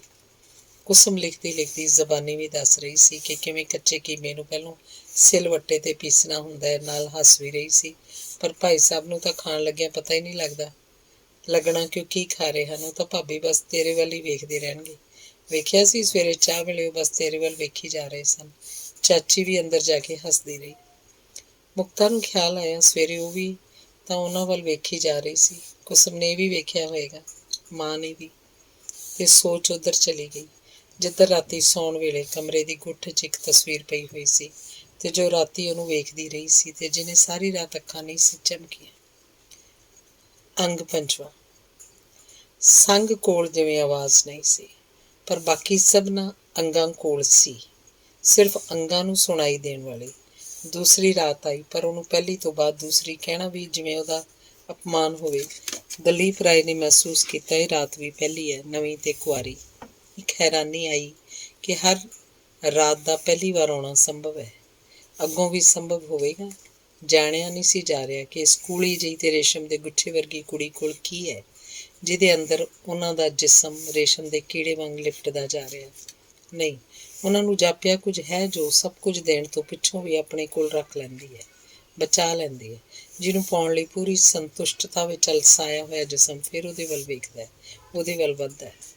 ਮੁਕਤਾ ਨੇ ਇਸ ਰਾਤ ਨੂੰ ਕੁਝ ਜਾਣਿਆ, ਪਰ ਦਲੀਪ ਰਾਏ ਦੇ ਅਰਥਾਂ ਵਿੱਚ ਨਹੀਂ, ਨਿਰੋਲ ਆਪਣੇ ਅਰਥਾਂ ਵਿੱਚ, ਬੜੇ ਨਿੱਜੀ ਅਰਥਾਂ 'ਚ, ਕਿ ਰਾਤ ਦੀਆਂ ਇਹ ਘੜੀਆਂ ਹਵਨ ਦੀ ਅੱਗ ਵਾਂਗ ਜਲਦੀਆਂ ਹਨ, ਤੇ ਜਿਹਦੇ 'ਚ ਜੋ ਕੁਝ ਵੀ ਦਲੀਪ ਰਾਏ ਦਾ ਉਸ ਤੋਂ ਵੱਖਰਾ ਇਕੱਲਾ ਹੈ, ਉਹ ਸਭ ਹਵਨ ਦੀ ਸਮੱਗਰੀ ਵਾਂਗ ਭਸਮ ਹੋ ਜਾਂਦਾ ਹੈ, ਤੇ ਜੋ ਸੱਚ ਬਾਕੀ ਰਹਿ ਜਾਂਦਾ ਉਹ ਸਿਰਫ ਅੱਗ ਹੈ। ਮੁਕਤਾ ਨੇ ਇਹ ਵੀ ਜਾਣਿਆ ਕਿ ਹਰ ਚੜ੍ਹਦਾ ਦਿਨ ਉਸ ਪਾਲੇ ਨਾਲ ਠੁਰਕਦਾ ਦਿਨ ਹੋਏਗਾ, ਜਿਹਦੇ 'ਚ ਘਰ ਦੇ ਨਿੱਕੇ ਵੱਡੇ ਕੰਮ ਉਹਨਾਂ ਸੱਕਾਂ ਤੀਲਿਆਂ ਨੂੰ ਜੋੜਨ ਵਾਂਗ ਹੋਣਗੇ, ਜਿਨ੍ਹਾਂ ਦੇ ਆਸਰੇ ਇਹ ਰਾਤ ਦੀ ਅੱਗ ਬਾਲਣੀ ਹੋਏਗੀ। ਦਿਨ ਦੇ ਪਾਲੇ ਤੋਂ ਘਬਰਾ ਕੇ, ਆਪਣੀ ਆਪਣੀ ਇਕੱਲਤਾ ਤੋਂ ਘਬਰਾ ਕੇ, ਤੇ ਸ਼ਾਇਦ ਹਮੇਸ਼ਾ, ਸਾਰੀ ਉਮਰ, ਕਿਉਂਕਿ ਅੱਜ ਵੀ ਰਾਤ ਦੇ ਚੌਥੇ ਪਹਿਰ ਮੁਕਤਾ ਨੂੰ ਉਹੀ ਅਹਿਸਾਸ ਹੋਇਆ ਕਿ ਪਲੰਗ ਦੇ ਦੋ ਸਿਰੇ ਇੱਕ ਦੂਜੇ ਤੋਂ ਬਹੁਤ ਦੂਰ ਹਨ, ਇੰਨੇ ਕਿ ਇੱਕ ਸਿਰੇ ਵੱਲ ਸੁੱਤੀ ਹੋਈ ਮੁਕਤਾ ਦਾ ਦੂਜੇ ਸਿਰੇ ਵੱਲ ਸੁੱਤੇ ਦਲੀਪ ਰਾਏ ਤੱਕ ਹੱਥ ਨਹੀਂ ਪਹੁੰਚ ਰਿਹਾ। ਅੱਜ ਇਸ ਚੌਥੇ ਪਹਿਰ ਤੋਂ ਬਾਅਦ ਮੁਕਤਾ ਨੂੰ ਨੀਂਦਰ ਨਹੀਂ ਆਈ। ਅਜੇ ਮੂੰਹ ਹਨੇਰਾ ਸੀ ਜਦੋਂ ਉੱਠੀ, ਘਰ ਦੇ ਪਿਛਲੇ ਬਗੀਚੇ 'ਚ ਚਲੀ ਗਈ। ਹਰ ਬੂਟੇ ਨੂੰ, ਹਰ ਟਾਹਣ ਨੂੰ ਤਲੀਆਂ ਨਾਲ ਛੋਹਿਆ, ਜਿਵੇਂ ਪੱਤੇ ਪੱਤੇ ਨਾਲ ਪਛਾਣ ਪਈ ਹੋਵੇ। ਤੇ ਸਵੇਰ ਦੇ ਪਹਿਲੇ ਚਾਨਣ 'ਚ ਮੁਕਤਾ ਨੇ ਕੁਝ ਫੁੱਲ ਪੱਤੀਆਂ ਤੋੜੀਆਂ, ਪਾਣੀ ਦੇ ਗਲਾਸ 'ਚ ਤਰਤੀਬ ਨਾਲ ਜੋੜੀਆਂ ਤੇ ਕਮਰੇ 'ਚ ਮੁੜ ਆਈ। ਕਮਰੇ ਵਿੱਚ ਬਸ ਫਰਸ਼ ਸੀ ਤੇ ਪਲੰਗ, ਇਸ ਲਈ ਫੁੱਲਾਂ ਨੂੰ ਰੱਖਣ ਲਈ ਸਿਰਫ ਇੱਕੋ ਥਾਂ ਸੀ ਜਿੱਥੇ ਨਜ਼ਰ ਪਈ, ਕੰਧ ਦੇ ਕੋਨੇ ਵਾਲਾ ਪੱਥਰ ਦਾ ਉਹ ਵਧਾ ਜਿੱਥੇ ਉਹ ਤਸਵੀਰ ਪਈ ਹੋਈ ਸੀ। ਇਸ ਲਈ ਮੁਕਤਾ ਨੇ ਉਹ ਫੁੱਲ ਵੀ ਤਸਵੀਰ ਦੇ ਪਾਸੇ ਨਾਲ ਰੱਖ ਦਿੱਤੇ। ਮੁਕਤਾ ਨੇ ਜਦੋਂ ਫੁੱਲ ਤੋੜੇ ਸਨ, ਤਸਵੀਰ ਦਾ ਖਿਆਲ ਨਹੀਂ ਸੀ ਆਇਆ, ਪਰ ਕਮਰੇ 'ਚ ਆਈ ਤਾਂ ਉਸ ਤਸਵੀਰ ਨੇ ਜਿਵੇਂ ਉਹ ਫੁੱਲ ਮੰਗ ਲਏ ਹੋਣ। ਉਹ ਨਹੀਂ ਸੋਚਣਾ ਚਾਹੁੰਦੀ ਸੀ, ਪਰ ਫੁੱਲ ਤਸਵੀਰ ਦੇ ਕੋਲ ਰੱਖ ਦਿੱਤੇ ਤਾਂ ਸੋਚੀ ਗਈ, ਕੁਝ ਫੁੱਲ ਸਿਰਫ ਕਿਸੇ ਕਬਰ ਉੱਤੇ ਚੜ੍ਹਨ ਲਈ ਉੱਗਦੇ ਹਨ, ਸ਼ਾਇਦ ਮੈਂ ਵੀ। ਇਸ ਵੇਲੇ ਤੱਕ ਮੁਕਤਾ ਦੀ ਸਾਰੀ ਸੋਚ ਸਿੱਧੀ ਸੀ, ਸਧਾਰਨ ਤੇ ਉਸ ਔਰਤ ਦੀ ਮੌਤ ਨਾਲ ਜੁੜੀ ਹੋਈ, ਜਿਹਦੇ ਮਰਨ ਪਿੱਛੋਂ ਉਹਦੇ ਮਰਦ ਨੂੰ ਮੁਕਤਾ ਨੇ ਆਪਣਾ ਮਰਦ ਬਣਾ ਲਿਆ ਸੀ। ਪਰ ਜਿਸ ਵੇਲੇ ਸਵੇਰ ਦੇ ਨਾਸ਼ਤੇ ਦੀ ਚਾਹ ਮੇਜ਼ ਉੱਤੇ ਰੱਖ ਦਿੱਤੀ ਗਈ ਤੇ ਦਲੀਪ ਰਾਏ ਆਪਣੇ ਕਮਰੇ 'ਚੋਂ ਕੰਮ 'ਤੇ ਜਾਣ ਲਈ ਤਿਆਰ ਹੋ ਕੇ ਆਏ, ਤਾਂ ਮੁਕਤਾ ਦੀ ਸਾਰੀ ਸੋਚ ਰਾਹੋਂ ਉਖੜ ਗਈ। ਅਚਾਨਕ ਉਸ ਮੋੜ 'ਤੇ ਆ ਗਈ ਜਿੱਥੋਂ ਇੱਕ ਨਵਾਂ ਰਾਹ ਵੀ ਪਤਾ ਨਹੀਂ ਕਿੱਧਰ ਨੂੰ ਜਾਂਦਾ ਉਹਦੇ ਪੈਰਾਂ ਅੱਗੇ ਆ ਗਿਆ ਹੋਵੇ। ਅੱਜ ਦਲੀਪ ਰਾਏ ਨੇ ਮੁਕਤਾ ਵੱਲ ਵੇਖਿਆ ਸੀ, ਪਰ ਬਿਲਕੁਲ ਉਸ ਤਰ੍ਹਾਂ ਜਿਸ ਤਰ੍ਹਾਂ ਚਾਹ ਦੇ ਪਿਆਲੇ ਵੱਲ ਜਾਂ ਉਬਲੇ ਹੋਏ ਅੰਡਿਆਂ ਵੱਲ। ਨਜ਼ਰ 'ਚ ਪਲ ਦਾ ਸੰਬੰਧ ਸੀ, ਪਰ ਇਸ ਤੋਂ ਵੱਧ ਕੁਝ ਨਹੀਂ। ਇੱਕ ਠੰਡੀ ਜਿਹੀ ਲੀਕ ਮੁਕਤਾ ਦੇ ਮੋਢਿਆਂ ਤੋਂ ਉਤਰ ਕੇ ਪਿੱਠ ਦੀ ਹੱਡੀ 'ਚ ਫੈਲ ਗਈ। ਅੱਜ ਕਮਰੇ 'ਚ ਕੁਸਮ ਵੀ ਨਹੀਂ ਸੀ ਤੇ ਮਾਂ ਵੀ ਨਹੀਂ, ਇਸ ਲਈ ਮੁਕਤਾ ਨੇ ਕੁਝ ਨਿਰਸੰਕੋਚ ਕਈ ਵਾਰ ਨਜ਼ਰ ਭਰ ਕੇ ਦਲੀਪ ਰਾਏ ਵੱਲ ਵੇਖਿਆ। ਇੱਕ ਤਣਿਆ ਹੋਇਆ ਜਿਸਮ, ਤਰਾਸ਼ੇ ਹੋਏ ਨਕਸ਼, ਪਰ ਜਿਹਦੇ ਤੋਂ ਹਰ ਚੀਜ਼ ਇੱਕ ਫਾਸਲੇ ਤੇ ਹੋਣ ਦਾ ਅਹਿਸਾਸ ਦਿੰਦੀ ਹੋਵੇ। ਗਲ ਦੇ ਕੱਪੜੇ ਵੀ ਅੰਗਾਂ ਦੇ ਨੇੜੇ ਹੋ ਕੇ ਖਲੋਤੇ ਹੋਏ, ਪਰ ਅੰਗਾਂ ਨੂੰ ਛੂਹਣ ਤੋਂ ਪਰਾਂ। ਅਚਾਨਕ ਹੱਥ ਵਿੱਚ ਕਾਗਜ਼ ਦਾ ਇੱਕ ਟੁਕੜਾ ਲਈ ਸੈਕਟਰੀ ਕਮਰੇ 'ਚ ਆਇਆ। ਸਰ, ਇਹ ਤਾਰ। ਦਲੀਪ ਰਾਏ ਨੇ ਨਜ਼ਰ ਉਠਾ ਕੇ ਉੱਪਰ ਵੇਖਿਆ ਤੇ ਉੱਧਰ ਦੀ ਆਵਾਜ਼ ਪਰਾਂ ਤੇ ਜਿੱਥੇ ਸੀ ਉੱਥੇ ਖਲੋ ਗਈ। ਦਫ਼ਤਰ 'ਚ ਬੈਠੋ, ਦਲੀਪ ਰਾਏ ਨੇ ਹੌਲੀ ਜਿਹੀ ਕਿਹਾ ਤੇ ਕੇਤਲੀ ਵਿੱਚੋਂ ਗਰਮ ਚਾਹ ਪਿਆਲੇ 'ਚ ਪਾਈ। ਸਰ, ਇੱਕ ਵਾਰੀ ਉੱਧਰ ਦੀ ਆਵਾਜ਼ ਫੇਰ ਉੱਭਰੀ। ਸ਼ਾਇਦ ਕੰਮ ਦੇ ਅਤਿ ਜ਼ਰੂਰੀ ਹੋਣ ਦਾ ਤਕਾਜ਼ਾ ਸੀ, ਜਾਂ ਸ਼ਾਇਦ ਕਿਸੇ ਵੱਡੇ ਨੁਕਸਾਨ ਦਾ। ਦਲੀਪ ਰਾਏ ਨੇ ਆਖਿਆ ਕੁਝ ਨਹੀਂ, ਸਿਰਫ ਉੱਧਰ ਵੇਖਿਆ। ਸ਼ਾਇਦ ਜੋ ਪਹਿਲਾਂ ਕਿਹਾ ਸੀ ਉਹ ਅਜੇ ਵੀ ਉੱਥੇ ਹਵਾ 'ਚ ਖਲੋਤਾ ਹੋਇਆ ਸੀ, ਤੇ ਉਹੀ ਅਗਾਂਹ ਹੋ ਕੇ ਸੈਕਟਰੀ ਦੇ ਹੱਥਾਂ ਨਾਲ ਟਕਰਾਇਆ। ਉਹਨੀ ਪੈਰੀਂ ਪਿਛਾਂਹ ਚਲਾ ਗਿਆ। ਬਾਹਰ ਵਾਲੇ ਘਰ ਦੇ ਆਖਰੀ ਸਿਰੇ 'ਤੇ ਬਣੇ ਹੋਏ ਉਸ ਕਮਰੇ ਵਿੱਚ, ਜੋ ਨਹਿਰੂ ਪਲੇਸ ਵਾਲੇ ਦਫ਼ਤਰ ਦਾ ਇੱਕ ਛੋਟਾ ਜਿਹਾ ਟੁਕੜਾ ਘਰ 'ਚ ਵੀ ਸੀ, ਦਫ਼ਤਰ ਵੇਲੇ ਤੋਂ ਵੱਧ ਤੇ ਵੱਖਰਾ। ਮੁਕਤਾ ਨੂੰ ਜਾਪਿਆ ਦਲੀਪ ਰਾਏ ਨੇ ਘਰ ਦੇ ਵੇਲੇ ਦਾ ਇੱਕ ਟੁਕੜਾ ਹੁਣੇ ਉਹਦੇ ਸਾਹਮਣੇ ਕੰਮਾਂ ਦੇ ਵੇਲੇ ਨਾਲੋਂ ਤੋੜ ਕੇ ਕਮਰੇ 'ਚ ਰੱਖਿਆ। ਰਗਾਂ 'ਚ ਭੈ ਦੀ ਇੱਕ ਹਲਕੀ ਜਿਹੀ ਲੀਕ ਫਿਰ ਗਈ। ਇਸ ਲਈ ਨਹੀਂ ਕਿ ਦਲੀਪ ਰਾਏ ਨੂੰ ਘਰ ਦੀ ਇਕਾਂਤ 'ਚ ਕੰਮਾਂ ਦਾ ਦਖਲ ਪਸੰਦ ਨਹੀਂ ਸੀ, ਸਿਰਫ ਇਸ ਲਈ ਕਿ ਵਕਤ ਦੇ ਇਸ ਟੁਕੜੇ ਨੂੰ ਉਹਨਾਂ ਨੇ ਜਿਵੇਂ ਇੱਕ ਠੰਡੇ ਚਾਕੂ ਨਾਲ ਚੀਰ ਕੇ ਵੱਖਰਾ ਕੀਤਾ ਹੋਵੇ। ਇੱਕ ਸਮਰੱਥਾ, ਪਰ ਲੋਹੇ ਦੀ ਧਾਰ ਵਰਗੀ, ਤਿੱਖੀ ਤੇ ਠੰਡੀ। ਦਲੀਪ ਰਾਏ ਉੱਠ ਕੇ ਕਮਰੇ 'ਚੋਂ ਜਾਣ ਲੱਗੇ ਤਾਂ ਇੱਕ ਨਜ਼ਰ ਮੁਕਤਾ ਵੱਲ ਵੇਖਿਆ, ਪੁੱਛਿਆ, ਕੋਈ ਚੀਜ਼ ਚਾਹੀਦੀ ਹੈ? ਮੁਕਤਾ ਦੇ ਹੋਠਾਂ ਕੋਲ ਇੱਕ ਮੁਸਕਰਾਹਟ ਉੱਭਰੀ, ਜਿਵੇਂ ਨਹੀਂ ਲਫ਼ਜ਼ ਉੱਭਰਿਆ ਹੋਵੇ। ਤੇ ਦਲੀਪ ਰਾਏ ਜਦੋਂ ਕਮਰੇ 'ਚੋਂ ਚਲੇ ਗਏ, ਮੁਕਤਾ ਨੂੰ ਜਾਪਿਆ ਉਹਨਾਂ ਦਾ ਕਮਰੇ ਵਿੱਚ ਹੋਣਾ ਤੇ ਕਮਰੇ ਵਿੱਚੋਂ ਜਾਣਾ ਉਹਨਾਂ ਦੇ ਤਾਬਿਆ ਹੈ, ਇੱਕ ਹੁਕਮ 'ਚ ਬੱਝਾ ਹੋਇਆ, ਧਰਤੀ ਦੀ ਗ੍ਰੈਵਿਟੀ ਵਾਂਗ। ਤੇ ਮੁਕਤਾ ਨੂੰ ਪਹਿਲੀ ਵਾਰ ਜਾਪਿਆ ਇੱਕ ਹੋਰ ਰਾਹ ਵੀ ਹੈ, ਜੋ ਇੱਕ ਹੋਰ ਕਬਰ ਨੂੰ ਜਾਂਦਾ, ਪਤਾ ਨਹੀਂ ਕਿਹਦੀ, ਪਤਾ ਨਹੀਂ ਕਿੱਥੇ। ਪਰ ਸਵੇਰ ਵਾਲਾ ਉਹ ਅਹਿਸਾਸ ਮਨ ਵਿੱਚ ਹੋਰ ਡੂੰਘਾ ਉਤਰ ਗਿਆ। ਕੁਝ ਫੁੱਲ ਸਿਰਫ ਕਿਸੇ ਕਬਰ ਉੱਤੇ ਚੜ੍ਹਨ ਲਈ ਉੱਗਦੇ ਹਨ, ਸ਼ਾਇਦ ਮੈਂ ਵੀ। ਪੈਰ ਅਚੇਤ ਜਿਹੇ ਸੌਣ ਕਮਰੇ ਵੱਲ ਮੁੜੇ, ਪਰ ਉਹ ਕਮਰੇ ਦੇ ਬੂਹੇ ਕੋਲ ਪਹੁੰਚ ਕੇ ਠਿਠਕ ਗਈ। ਕਮਰਾ ਜਿਵੇਂ ਆਪਣਾ ਨਾ ਹੋਵੇ, ਕਿਸੇ ਹੋਰ ਦਾ ਹੋਵੇ। ਅੱਖਾਂ 'ਚ ਪਲੰਗ ਦੀ ਪਛਾਣ ਸੀ ਤੇ ਪਲੰਗ ਕੋਲ ਪਏ ਬਿਜਲੀ ਦੇ ਬੁਝੇ ਹੋਏ ਕੋਲਿਆਂ ਦੀ ਵੀ, ਪਰ ਕਮਰੇ ਦੀ ਇੱਕ ਠੰਡੀ ਜਿਹੀ ਗੰਧ ਸੀ ਜੋ ਅਜਨਬੀ ਸੀ। ਮਨ 'ਚ ਬੀਤੀ ਹੋਈ ਰਾਤ ਸੁਲਗੀ ਤੇ ਉਹਦਾ ਸਾਰਾ ਸੇਕ ਪਛਾਣਿਆ ਹੋਇਆ ਲੱਗਾ, ਪਰ ਇੰਜ ਜਿਵੇਂ ਇੱਕ ਪੁਰਾਤਨ ਘਟਨਾ ਹੋਵੇ, ਵਰਤਮਾਨ ਤੋਂ ਟੁੱਟੀ ਹੋਈ। ਵਰਤਮਾਨ ਸੁੰਗੜ ਕੇ ਕਮਰੇ ਦੀਆਂ ਦਹਲੀਜ਼ਾਂ 'ਚ ਬੈਠਾ ਹੋਇਆ ਜਾਪਿਆ, ਤੇ ਕਮਰੇ ਦੇ ਅੰਦਰ ਬਾਹਰ ਇੰਜ ਝਾਕਦਾ ਜਿਵੇਂ ਅੰਦਰ ਸਿਰਫ ਇਤਿਹਾਸ ਦੇ ਖੰਡਰ ਹੋਣ। ਮੁਕਤਾ ਨੇ ਇਸ ਅਚੰਭੇ ਨੂੰ ਪੈਰਾਂ ਦੀਆਂ ਤਲੀਆਂ ਤੱਕ ਮਹਿਸੂਸ ਕੀਤਾ।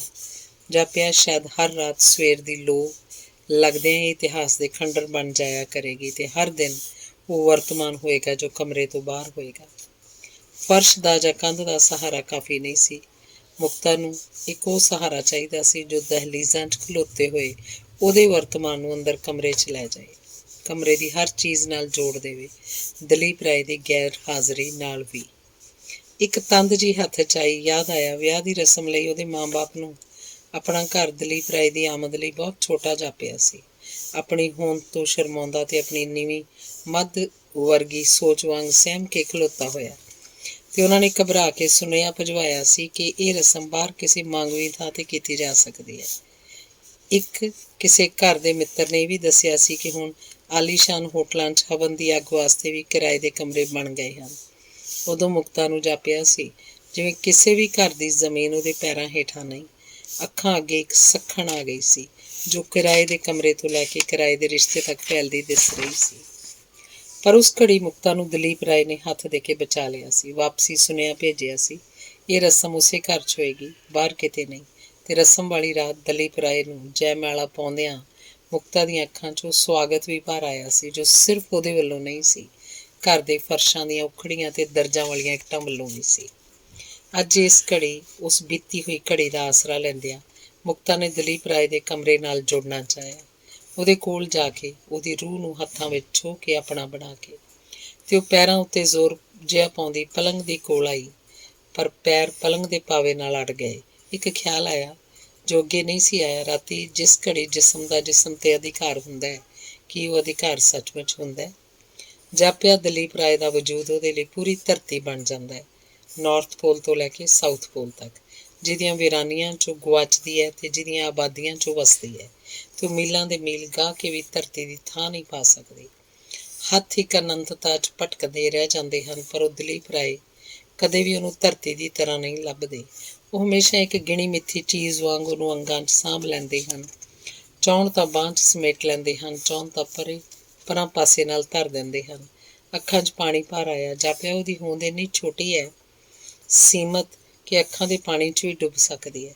ਤੇ ਮੁਕਤਾ ਨੂੰ ਜਾਪਿਆ ਕਿਸੇ ਹੋਰ ਦੀ ਨਹੀਂ, ਉਹਦੀ ਆਪਣੀ ਕਬਰ ਹੈ ਕਿਤੇ ਬਣੀ ਹੋਈ, ਜਿਹਦੇ ਚੜ੍ਹਾਏ ਜਾਣ ਲਈ ਉਹ ਫੁੱਲ ਦੀ ਤਰ੍ਹਾਂ ਉੱਗੀ ਹੈ। ਅੰਗ 6ਵਾਂ। ਮਾਂ ਘਰ 'ਚ ਸੀ ਤਾਂ ਮੁਕਤਾ ਨੂੰ ਘਰ ਦੀ ਰਸੋਈ 'ਚ ਜਾਣਾ ਸਹਿਜ ਨਹੀਂ ਸੀ ਜਾਪਿਆ ਸੀ। ਮਾਂ ਸੋਚੇਗੀ ਮੈਂ ਘਰ ਦਾ ਸਭ ਕੁਝ ਆਪਣੇ ਹੱਥਾਂ 'ਚ ਲੈ ਰਹੀ ਹਾਂ। ਬਹੁਤ ਛੇਤੀ ਇਸ ਲਈ ਜੋ ਕੁਝ ਜਿਹਦੇ ਹਵਾਲੇ ਸੀ ਉਸੇ ਤਰ੍ਹਾਂ ਰਹਿਣ ਦਿੱਤਾ। ਉਂਝ ਵੀ ਅਜੇ ਤੱਕ ਉਹਨੇ ਦਲੀਪ ਰਾਏ ਦੀ ਪਸੰਦ ਜਾਂ ਨਾਪਸੰਦ ਨੂੰ ਨਹੀਂ ਜਾਣਿਆ ਸੀ, ਸਿਵਾਏ ਇਹਦੇ ਕਿ ਦੁਪਹਿਰ ਦੇ ਹਰ ਸ਼ਾਮ ਸਟੀਮ ਕੀਤੀਆਂ ਹੋਈਆਂ ਸਬਜ਼ੀਆਂ ਦੀ ਇੱਕ ਡਿਸ਼ ਜ਼ਰੂਰ ਬਣਦੀ ਸੀ, ਜੋ ਮਾਂ ਨੇ ਕਦੀ ਨਹੀਂ ਸੀ ਖਾਧੀ। ਸ਼ਾਇਦ ਪਸੰਦ ਨਹੀਂ ਸੀ, ਪਰ ਉਹ ਮੇਜ਼ ਉੱਤੇ ਜ਼ਰੂਰ ਪਰੋਸੀ ਜਾਂਦੀ ਸੀ। ਜਿੱਥੋਂ ਜਾਪਦਾ ਸੀ ਉਹ ਦਲੀਪ ਰਾਏ ਦੇ ਖਾਣ ਦਾ ਇੱਕ ਜ਼ਰੂਰੀ ਹਿੱਸਾ ਬਣੀ ਹੋਈ ਹੈ। ਮਾਂ ਕੋਈ 20 ਦਿਨਾਂ ਪਿੱਛੋਂ ਵਾਪਸ ਪੰਜਾਬ ਚਲੇ ਗਈ ਤਾਂ ਮੁਕਤਾ ਨੇ ਉਸੇ ਸ਼ਾਮ ਕੁਸਮ ਦਾ ਲਿਖ ਕੇ ਦਿੱਤਾ ਹੋਇਆ ਕਾਗਜ਼ ਕੱਢਿਆ ਤੇ ਪਹਿਲੀ ਵਾਰ ਘਰ ਦੀ ਰਸੋਈ 'ਚ ਚਲੀ ਗਈ। ਉਸ ਦਿਨ ਮੁਕਤਾ ਨੇ ਕੱਚੇ ਕੀਮੇ ਦੇ ਕਬਾਬ ਬਣਾਏ। ਤਰਕਾਲਾਂ ਨੂੰ ਦਲੀਪ ਰਾਏ ਨੇ ਰੋਜ਼ ਵਾਂਗ ਆਪਣੇ ਲਈ ਸਕਾਚ ਵਿਸਕੀ ਦਾ ਗਲਾਸ ਬਣਾਇਆ ਤੇ ਮੁਕਤਾ ਲਈ ਗਲਾਸ 'ਚ ਸੇਵਾਂ ਦਾ ਰਸ ਪਾਇਆ ਤਾਂ ਉਸ ਵੇਲੇ ਮੁਕਤਾ ਨੇ ਕੁਝ ਸੰਗ ਕੇ ਕਬਾਬ ਦੀ ਪਲੇਟ ਮੇਜ਼ ਉੱਤੇ ਰੱਖ ਦਿੱਤੀ। ਘਰ 'ਚ ਉਹਦਾ ਪਹਿਲਾ ਉਚੇਚ ਸੀ, ਇਸ ਲਈ ਇਹ ਸੰਗ ਕੁਝ ਵੱਖਰੀ ਤਰ੍ਹਾਂ ਦੀ ਸੀ ਤੇ ਜਿਸ ਤੋਂ ਬਚਣ ਲਈ ਉਹਨੇ ਸੇਬਾਂ ਦੇ ਰਸ ਵਾਲੇ ਗਲਾਸ ਨੂੰ ਹੱਥ ਵਿੱਚ ਲੈ ਕੇ ਘੁੱਟ ਭਰਿਆ ਵੀ, ਪਰ ਗਲਾਸ ਨੂੰ ਹੋਠਾਂ ਕੋਲੋਂ ਪਰਾਂ ਨਹੀਂ ਕੀਤਾ। ਸ਼ਾਇਦ ਚਿਹਰੇ ਨੂੰ ਥੋੜ੍ਹੇ ਜਿਹੇ ਓਹਲੇ ਦੀ ਲੋੜ ਸੀ, ਭਾਵੇਂ ਗਲਾਸ ਦੀ ਗੁਲਾਈ ਦੇ 3 ਇੰਚ ਓਹਲੇ ਦੀ ਹੀ। ਅੱਛਾ, ਦਲੀਪ ਰਾਏ ਨੇ ਕਬਾਬ ਦੇ ਸੁਆਦ ਨੂੰ ਪਛਾਣਦਿਆਂ ਹੌਲੀ ਜਿਹੀ ਕਿਹਾ ਤੇ ਫਿਰ ਇੱਕ ਉਚੇਚ ਨਾਲ ਮੁਕਤਾ ਵੱਲ ਵੇਖਿਆ। ਮੁਕਤਾ ਦਾ ਕੁਝ ਮੁਸਕਰਾ ਦੇਣਾ ਸੁਭਾਵਕ ਸੀ, ਪਰ ਆਪਣੇ ਹੋਠਾਂ ਵਿੱਚ ਸਿਮਟਦੀ ਜਿਹੀ ਇੱਕ ਮੁਸਕਰਾਹਟ ਵੀ ਮੁਕਤਾ ਨੂੰ ਸੁਭਾਵਕ ਨਹੀਂ ਲੱਗੀ। ਜਾਪਿਆ ਕਬਾਬ ਦੀ ਪਲੇਟ ਦਾ ਤਾਂ ਪਤਾ ਨਹੀਂ, ਪਰ ਉਹਨੇ ਆਪਣੇ ਹੋਠਾਂ ਦੀ ਮੁਸਕਰਾਹਟ ਇੱਕ ਰਿਸ਼ਵਤ ਵਾਂਗ ਦਿੱਤੀ ਹੈ। ਮੁਕਤਾ ਦੀਆਂ ਅੱਖਾਂ ਸ਼ਰਮਿੰਦੀਆਂ ਜਿਹੀਆਂ ਹੇਠਾਂ ਫਰਸ਼ ਵੱਲ ਵੇਖਣ ਲੱਗ ਪਈਆਂ।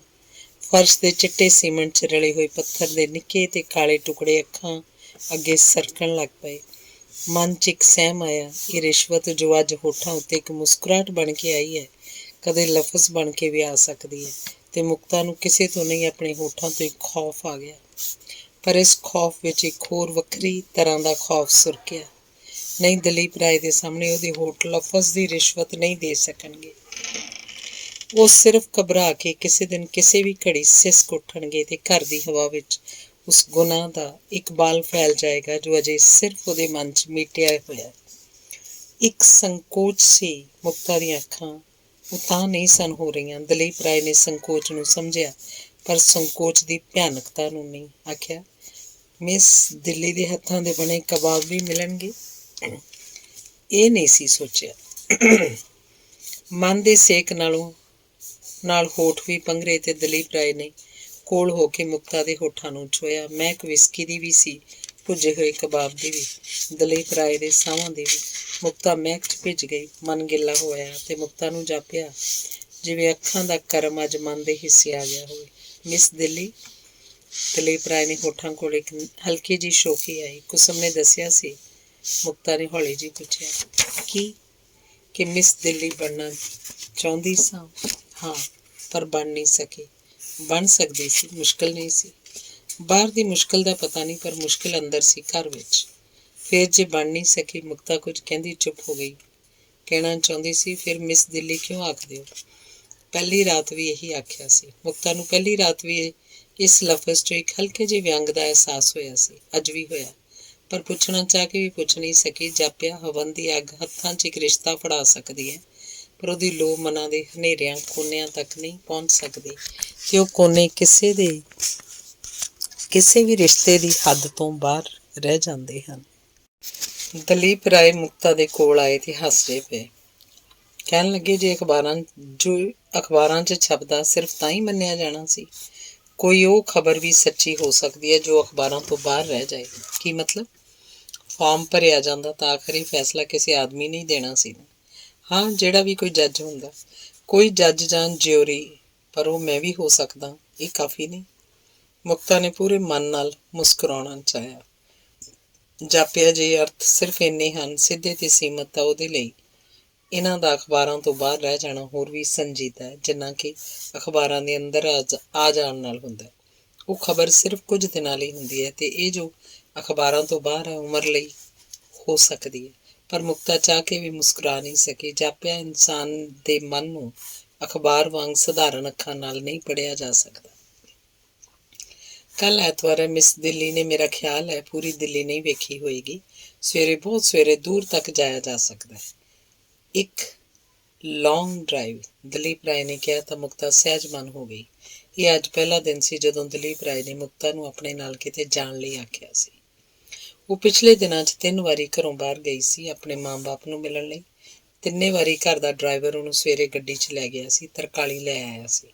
ਦਲੀਪ ਰਾਏ ਨਾ ਉੱਥੇ ਉਹਦੇ ਨਾਲ ਗਏ ਸੀ, ਨਾ ਹੋਰ ਕਿਤੇ ਉਹਨੂੰ ਜਾਣ ਲਈ ਆਖਿਆ ਸੀ, ਜਿਹਦਾ ਕਾਰਨ ਮੁਕਤਾ ਨੇ ਮਨ 'ਚ ਹੀ ਲੱਭ ਲਿਆ ਸੀ ਕਿ ਘਰ ਦੇ ਹਾਦਸਿਆਂ ਤੋਂ ਬਾਅਦ ਇਹੀ ਸੁਭਾਵਕ ਹੋ ਸਕਦਾ ਹੈ।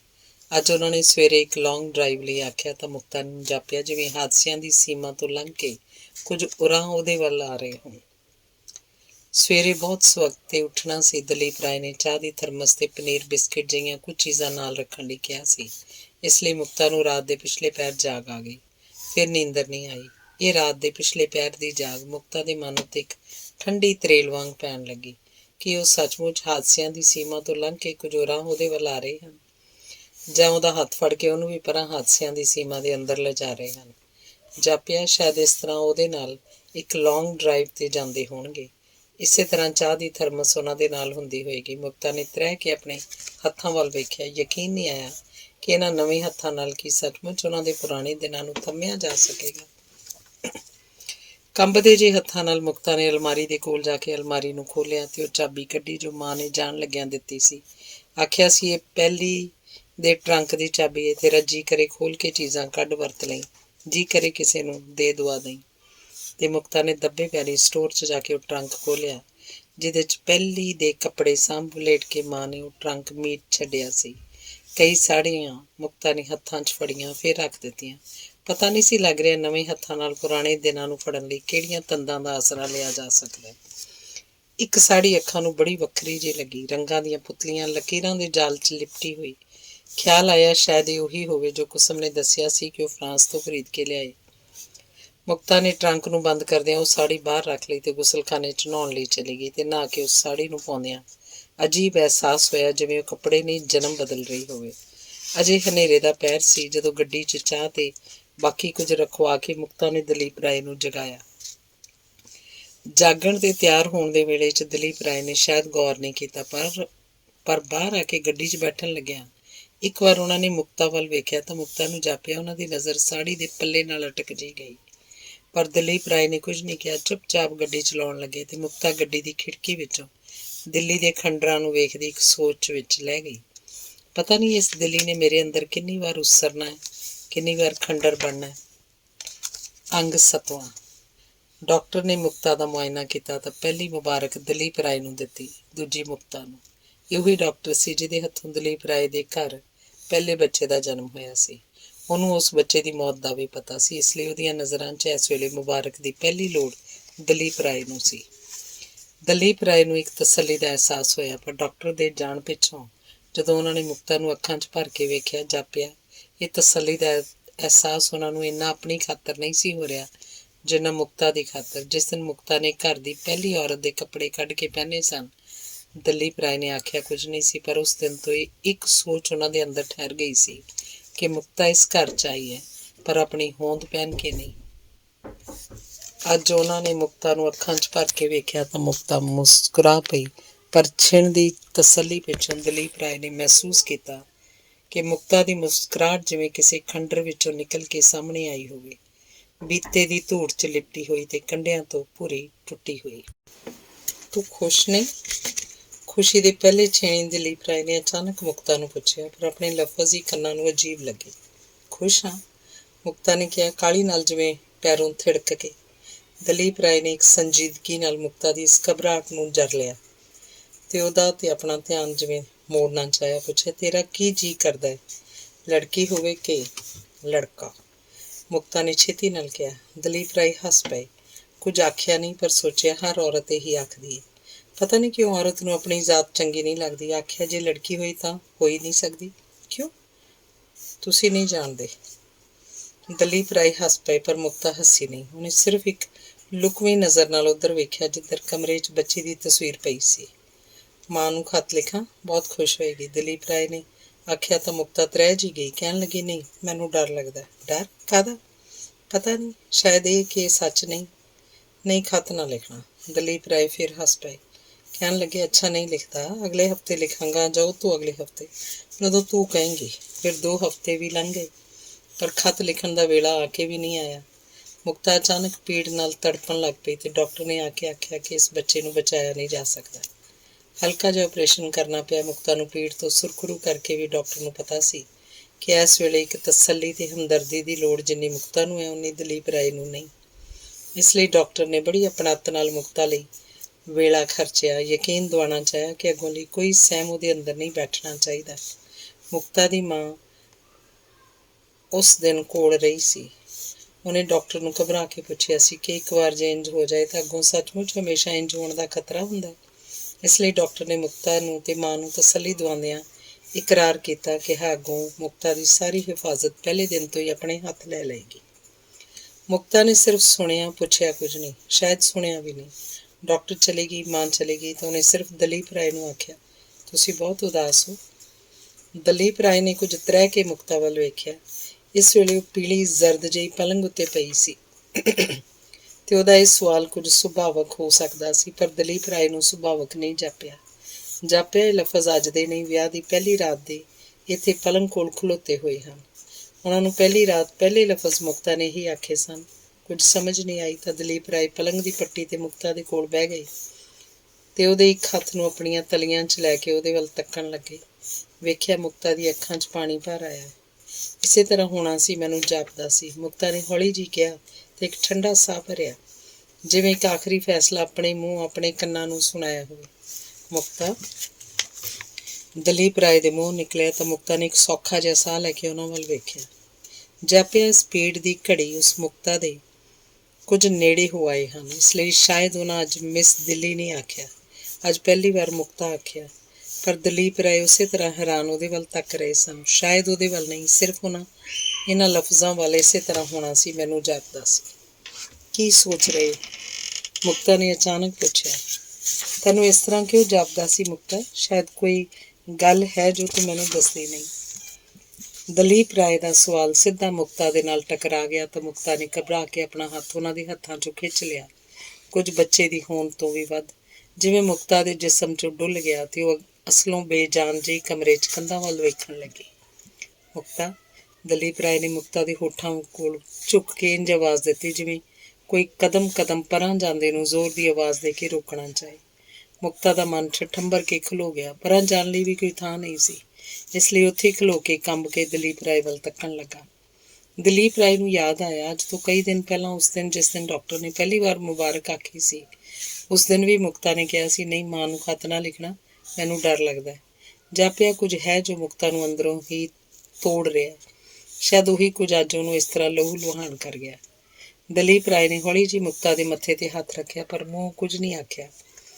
ਪਰ ਦਲੀਪ ਰਾਏ ਦੀ ਤਲੀ ਨਾਲ ਛੋਹ ਕੇ ਮੁਕਤਾ ਦੇ ਮੱਥੇ ਦੀ ਨਾੜ ਪਿਘਲ ਗਈ, ਅੱਖਾਂ 'ਚ ਪਾਣੀ ਬਣ ਕੇ ਆ ਗਈ। ਦਲੀਪ ਰਾਏ ਨੇ ਉਹਦੀਆਂ ਅੱਖਾਂ 'ਚ ਸਿਮ ਆਏ ਪਾਣੀ ਨੂੰ ਪੋਟਿਆਂ ਨਾਲ ਪੂੰਝਿਆ ਤੇ ਉਹਨੂੰ ਕੁਝ ਹਸਾਉਣ ਦੇ ਯਤਨ 'ਚ ਆਖਿਆ, ਤੁਹਾਨੂੰ ਔਰਤਾਂ ਨੂੰ ਕਈ ਗੱਲਾਂ ਦਾ ਆਪੇ ਹੀ ਕਿਸ ਤਰ੍ਹਾਂ ਪਤਾ ਲੱਗ ਜਾਂਦਾ। ਪਤਾ ਹੈ ਮਾਂ ਕੀ ਕਹਿੰਦੀ ਸੀ? ਕਿ ਜ਼ਰੂਰ ਲੜਕਾ ਸੀ ਤਾਂ ਹੀ ਚਲਾ ਗਿਆ, ਲੜਕੀ ਹੁੰਦੀ ਤਾਂ ਇੰਝ ਹੋਣਾ ਹੀ ਨਹੀਂ ਸੀ। ਲੜਕਿਆਂ ਦੀ ਵਾਰ ਇੰਝ ਹੁੰਦਾ ਹੀ ਨਹੀਂ। ਸੋ ਅਗਲੀ ਵਾਰ ਤੂੰ ਹੁਣੇ ਸੋਚ ਲੈ ਕਿ ਲੜਕੀ ਹੋਏਗੀ ਤੇ ਇਸ ਲਈ ਫਿਰ ਇੰਝ ਨਹੀਂ ਹੋਏਗਾ। ਰੋਣ ਵਾਲੀ ਕਿਹੜੀ ਗੱਲ ਹੈ? ਨਹੀਂ, ਅਗਲੀ ਵਾਰ ਵੀ ਲੜਕੀ ਨਹੀਂ ਹੋਏਗੀ। ਮੁਕਤਾ ਦੇ ਮੂੰਹ ਇੰਝ ਨਿਕਲਿਆ ਤਾਂ ਦਲੀਪ ਰਾਏ ਫਿਰ ਕੁਝ ਚੌਂਕ ਗਏ, ਪਰ ਹੱਸਦੇ ਜਿਹੇ ਪੁੱਛਣ ਲੱਗੇ, ਤੁਹਾਨੂੰ ਔਰਤਾਂ ਨੂੰ ਇਹ ਕਿਸ ਤਰ੍ਹਾਂ ਪਤਾ ਲੱਗ ਜਾਂਦਾ? ਇਸ ਵਾਰ ਵੀ ਤੂੰ ਕਹਿੰਦੀ ਸੀ ਮੈਨੂੰ ਪਤਾ ਸੀ। ਕਿਸ ਤਰ੍ਹਾਂ? ਇਹ ਰਾਹੁਲ ਸੀ। ਦਲੀਪ ਰਾਏ ਨੇ ਮੁਕਤਾ ਦੇ ਮੂੰਹੋਂ ਆਪਣੇ ਮੋਏ ਬੱਚੇ ਦਾ ਨਾਂ ਸੁਣਿਆ ਤੇ ਤ੍ਰਬਕ ਕੇ ਮੁਕਤਾ ਵੱਲ ਵੇਖਿਆ। ਸੱਚਮੁੱਚ ਇਹ ਰਾਹੁਲ ਸੀ। ਮੁਕਤਾ ਦੇ ਮਨ ਨੇ ਡੁੱਲ ਜਾਣਾ ਚਾਹਿਆ, ਆਖਣਾ ਚਾਹਿਆ ਕਿ ਮੈਂ ਇੱਥੇ ਆਈ ਸੀ ਤਾਂ ਮੇਰੀ ਝੋਲੀ 'ਚ ਉਹਦੀ ਲਾਸ਼ ਪਈ ਹੋਈ ਸੀ। ਉਹੀ ਰੋਜ਼ ਸਾਡੇ ਪਲੰਘ ਉੱਤੇ ਹੁੰਦੀ ਸੀ। ਸਾਡੇ ਦੋਹਾਂ ਦੇ ਵਿਚਕਾਰ ਹੁਣ ਉਹੀ ਮੇਰੇ ਅੰਦਰ ਸੀ। ਪਰ ਮੁਕਤਾ ਦੀ ਜ਼ਬਾਨ ਸੁੰਨ ਹੋ ਗਈ। ਇਹ ਸਾਰਾ ਭਿਆਨਕ ਕੁਝ ਜ਼ਬਾਨ ਉੱਤੇ ਜੰਮ ਗਿਆ। ਮੁਕਤਾ, ਦਲੀਪ ਰਾਏ ਨੇ ਘਬਰਾ ਕੇ ਮੁਕਤਾ ਦਾ ਸਿਰ ਆਪਣੇ ਗੋਡਿਆਂ 'ਤੇ ਰੱਖ ਲਿਆ। ਫਿਰ ਪਿਆਰ ਨਾਲ ਕਿਹਾ, ਪਾਗਲਪਨ ਹੈ ਮੁਕਤਾ, ਤੂੰ ਇਹੀ ਸੋਚਦੀ ਹੁੰਦੀ ਸੀ? ਤੈਨੂੰ ਇਸੇ ਲਈ ਡਰ ਲੱਗਦਾ ਸੀ? ਮੁਕਤਾ ਨੇ ਜ਼ਰਦ ਹੋ ਕੇ ਦਲੀਪ ਰਾਏ ਵੱਲ ਵੇਖਿਆ, ਫਿਰ ਕੰਬਦੀ ਜੀ ਕਹਿਣ ਲੱਗੀ, ਉਹ ਇਸੇ ਲਈ ਮਰ ਗਿਆ ਸੀ ਕਿਉਂਕਿ ਮੈਂ ਚਾਹਿਆ ਸੀ। ਪਗਲੀ, ਤੂੰ ਤਾਂ ਉਹਨੂੰ। ਪਰ ਮੁਕਤਾ ਦਲੀਪ ਰਾਏ ਦੀ ਗੱਲ ਨੂੰ ਸੁਣੇ ਬਿਨਾਂ ਕਹੀ ਗਈ, ਨਹੀਂ, ਇਹ ਮੈਂ ਸੋਚਿਆ ਸੀ ਕਿ ਉਹ ਨਾ ਹੋਵੇ। ਤੂੰ ਮੇਰੇ ਨਾਲ ਗੁੱਸੇ ਹੋ ਕੇ ਚਲਾ ਗਿਆ। ਉਹ ਇਸੇ ਲਈ। ਦਲੀਪ ਰਾਏ ਨੇ ਮੁਕਤਾ ਦੇ ਕੰਬਦੇ ਹੋਠਾਂ ਨੂੰ ਤਲੀ ਨਾਲ ਚੁੱਪ ਕਰਾਉਣਾ ਚਾਹਿਆ, ਪਰ ਮੁਕਤਾ ਦੇ ਮਨ 'ਚ ਜੋ ਕੁਝ ਸੀ ਉਹ ਸਾਰਾ ਦਲੀਪ ਰਾਏ ਦੀਆਂ ਤਲੀਆਂ ਉੱਤੇ ਡੁੱਲ ਪਿਆ। ਤੁਸੀਂ ਮੈਨੂੰ ਬੱਚੇ ਦੀ ਖਾਤਰ ਚਾਹਿਆ ਸੀ, ਆਪਣੇ ਲਈ ਨਹੀਂ। ਪਰ ਮੈਂ ਤੁਹਾਨੂੰ ਚਾਹੁੰਦੀ ਸੀ, ਸਾਰਾ, ਹੋਰ ਕਿਸੇ ਦਾ ਵੀ ਨਹੀਂ, ਬੱਚੇ ਦਾ ਵੀ ਨਹੀਂ। ਇਸੇ ਲਈ ਮੈਂ ਚਾਹਿਆ ਉਹ ਨਾ ਹੋਵੇ। ਤੂੰ ਇਸੇ ਲਈ ਕਈ ਮਹੀਨੇ ਵਿਆਹ ਲਈ ਹਾਂ ਨਹੀਂ ਸੀ ਕੀਤੀ। ਦਲੀਪ ਰਾਏ ਨੇ ਬੜੀ ਹੌਲੀ ਤੇ ਸੰਭਲੀ ਹੋਈ ਆਵਾਜ਼ 'ਚ ਪੁੱਛਿਆ। ਹਾਂ, ਇਸੇ ਲਈ। ਤੇ ਸਿਰਫ ਇਸ ਲਈ ਨਹੀਂ ਕਿ ਤੁਹਾਡਾ ਇੱਕ ਬੱਚਾ ਸੀ, ਇਸ ਲਈ ਵੀ ਕਿ ਪਹਿਲਾਂ ਮੇਰੀ ਥਾਂ ਕੋਈ ਹੋਰ ਸੀ। ਹੁਣ ਨਹੀਂ ਸੀ, ਪਰ ਪਹਿਲਾਂ ਸੀ। ਕਿਉਂ ਸੀ? ਉਹ ਮੇਰੀ ਬੇਵਫਾਈ ਸੀ। ਦਲੀਪ ਰਾਏ ਨੇ ਇੱਕ ਵਾਰ ਹੱਸ ਕੇ ਆਖਿਆ। ਫਿਰ ਪਲੰਘ ਉੱਤੋਂ ਉੱਠ ਕੇ ਪਲੰਘ ਦੇ ਕੋਲ ਬਾਹਰ ਖਲੋ ਕੇ ਮੁਕਤਾ ਵੱਲ ਵੇਖਦੇ ਗੰਭੀਰ ਹੋ ਗਏ। ਆਖਣ ਲੱਗੇ, ਤੂੰ ਸੱਚਮੁੱਚ ਮੈਨੂੰ ਇਸ ਤਰ੍ਹਾਂ ਪਿਆਰ ਕੀਤਾ ਹੈ ਮੁਕਤਾ? ਤੇ ਫਿਰ ਮੁਕਤਾ ਦੇ ਹੋਠਾਂ ਕੋਲ ਝੁਕਦੇ ਜੇ ਆਖਣ ਲੱਗੇ, ਖਤਰਨਾਕ ਔਰਤ, ਜਦੋਂ ਤੈਨੂੰ ਸੋਚਿਆ ਸੀ ਮੈਂ ਨਹੀਂ ਸੀ ਸੋਚਿਆ। ਮੁਕਤਾ ਨੇ ਆਪਣੀ ਥਰਕਦੀ ਬਾਂਹ ਉਹਨਾਂ ਦੇ ਗਲ ਨਾਲ ਮਿਲਾ ਦਿੱਤੀ। ਆਖਿਆ, ਪਰ ਮੇਰੀ ਮੁਹੱਬਤ ਵਿੱਚ ਇਹ ਗੁਨਾਹ ਕਿਉਂ ਸ਼ਾਮਲ ਹੋ ਗਿਆ? ਮੈਂ ਤੁਹਾਨੂੰ ਪਾਉਣਾ ਚਾਹੁੰਦੀ ਸੀ, ਨਹੀਂ ਸੀ ਚਾਹੁੰਦੀ ਤੁਸੀਂ ਕਿਸੇ ਹੋਰ ਦੇ ਹੋ, ਬੱਚੇ ਦੇ ਵੀ ਨਹੀਂ। ਪਰ ਮੈਂ ਬੱਚੇ ਦੀ ਮੌਤ ਨਹੀਂ ਸੀ ਚਾਹੁੰਦੀ। ਇਹ ਚਾਹੁੰਦੀ ਸੀ ਕਿ ਉਹ ਨਾ ਹੋਵੇ, ਪਰ ਇਹ ਨਹੀਂ ਸੀ ਚਾਹੁੰਦੀ ਉਹ ਮਰ ਜਾਏ। ਦਲੀਪ ਰਾਏ ਨੇ ਆਪਣੇ ਹੱਥਾਂ ਨਾਲ ਜਿਵੇਂ ਸਦੀਵਤਾ ਦਾ ਪਲ ਛੋਹ ਲਿਆ। ਮੁਕਤਾ ਦੀ ਮੁਹੱਬਤ ਨੂੰ ਬੱਚੇ ਦੀ ਹੋਂਦ ਕਬੂਲ ਨਹੀਂ ਸੀ, ਪਰ ਮੌਤ ਵੀ ਕਬੂਲ ਨਹੀਂ ਸੀ। ਤੇ ਇਸ ਗੱਲ ਨੂੰ ਜਿੰਨਾ ਮੁਕਤਾ ਨੇ ਵੀ ਨਹੀਂ ਸੀ ਪਾਇਆ, ਉਹ ਦਲੀਪ ਰਾਏ ਨੇ ਪਾ ਲਿਆ। ਮੁਕਤਾ ਨੇ ਫਿਰ ਆਖਿਆ, ਮੈਂ ਆਪਣੇ ਤੇ ਤੁਹਾਡੇ ਦਰਮਿਆਨ ਉਹ ਬੱਚਾ ਨਹੀਂ ਸੀ ਚਾਹੁੰਦੀ। ਉਹ ਨਹੀਂ ਰਿਹਾ, ਪਰ ਉਹਦੀ ਥਾਂ ਉਹਦੀ ਲਾਸ਼ ਆ ਗਈ, ਰੋਜ਼ ਇੱਥੇ ਪਲੰਘ ਉੱਤੇ। ਦਲੀਪ ਰਾਏ ਨੇ ਮੁਕਤਾ ਦੇ ਹੋਠਾਂ ਉੱਤੇ ਤਲੀ ਰੱਖ ਦਿੱਤੀ। ਆਖਿਆ, ਨਹੀਂ ਮੁਕਤਾ, ਤੇਰੇ ਤੇ ਮੇਰੇ ਦਰਮਿਆਨ ਕੋਈ ਚੀਜ਼ ਨਹੀਂ। ਮੇਰਾ ਬੀਤਿਆ ਵੇਲਾ ਸ਼ਾਇਦ ਸੀ, ਪਰ ਹੁਣ ਨਹੀਂ। ਮੁਕਤਾ ਸਵੇਰੇ ਜਾਗੀ ਤਾਂ ਵੇਖਿਆ ਕਮਰੇ 'ਚ ਰੋਜ਼ ਵਾਲੀ ਥਾਂ ਉੱਤੇ ਉਹ ਤਸਵੀਰ ਨਹੀਂ ਸੀ, ਜੋ ਦਲੀਪ ਰਾਏ ਨੇ ਕਿਸੇ ਦੇ ਵੀ ਕਹਿਣ ਤੇ ਕਮਰੇ 'ਚੋਂ ਨਹੀਂ ਸੀ ਚੁੱਕਣ ਦਿੱਤੀ। ਮੁਕਤਾ ਨੇ ਆਹਿਸਤਾ ਜੀ ਉੱਠ ਕੇ ਨਾਲ ਦੇ ਕਮਰੇ ਦੀ ਅਲਮਾਰੀ ਖੋਲ੍ਹੀ ਤਾਂ ਉਹ ਤਸਵੀਰ ਮਿਲ ਗਈ। ਉਹਨੇ ਤਸਵੀਰ ਫਿਰ ਅਲਮਾਰੀ 'ਚੋਂ ਚੁੱਕੀ, ਪੂੰਜੀ ਤੇ ਕਮਰੇ 'ਚ ਉਸੇ ਥਾਂ ਤੇ ਰੱਖ ਦਿੱਤੀ ਜਿੱਥੇ ਹਮੇਸ਼ਾ ਹੁੰਦੀ ਸੀ। ਦਲੀਪ ਰਾਏ ਨੇ ਤਸਵੀਰ ਨੂੰ ਫਿਰ ਉਸੇ ਥਾਂ ਉੱਤੇ ਵੇਖ ਕੇ ਮੁਕਤਾ ਵੱਲ ਵੇਖਿਆ ਤਾਂ ਮੁਕਤਾ ਹੱਸ ਪਈ। ਹੁਣ ਇਹ ਮੇਰੇ ਵੀ ਨਹੀਂ, ਤੁਹਾਡਾ ਬੀਤਿਆ ਹੋਇਆ ਸਭ ਕੁਝ ਮੇਰੇ ਬੀਤੇ 'ਚ ਸ਼ਾਮਲ ਹੋ ਗਿਆ ਹੈ, ਮੇਰਾ ਬਣ ਗਿਆ, ਮੇਰਾ ਆਪਣਾ। ਧੰਨਵਾਦ।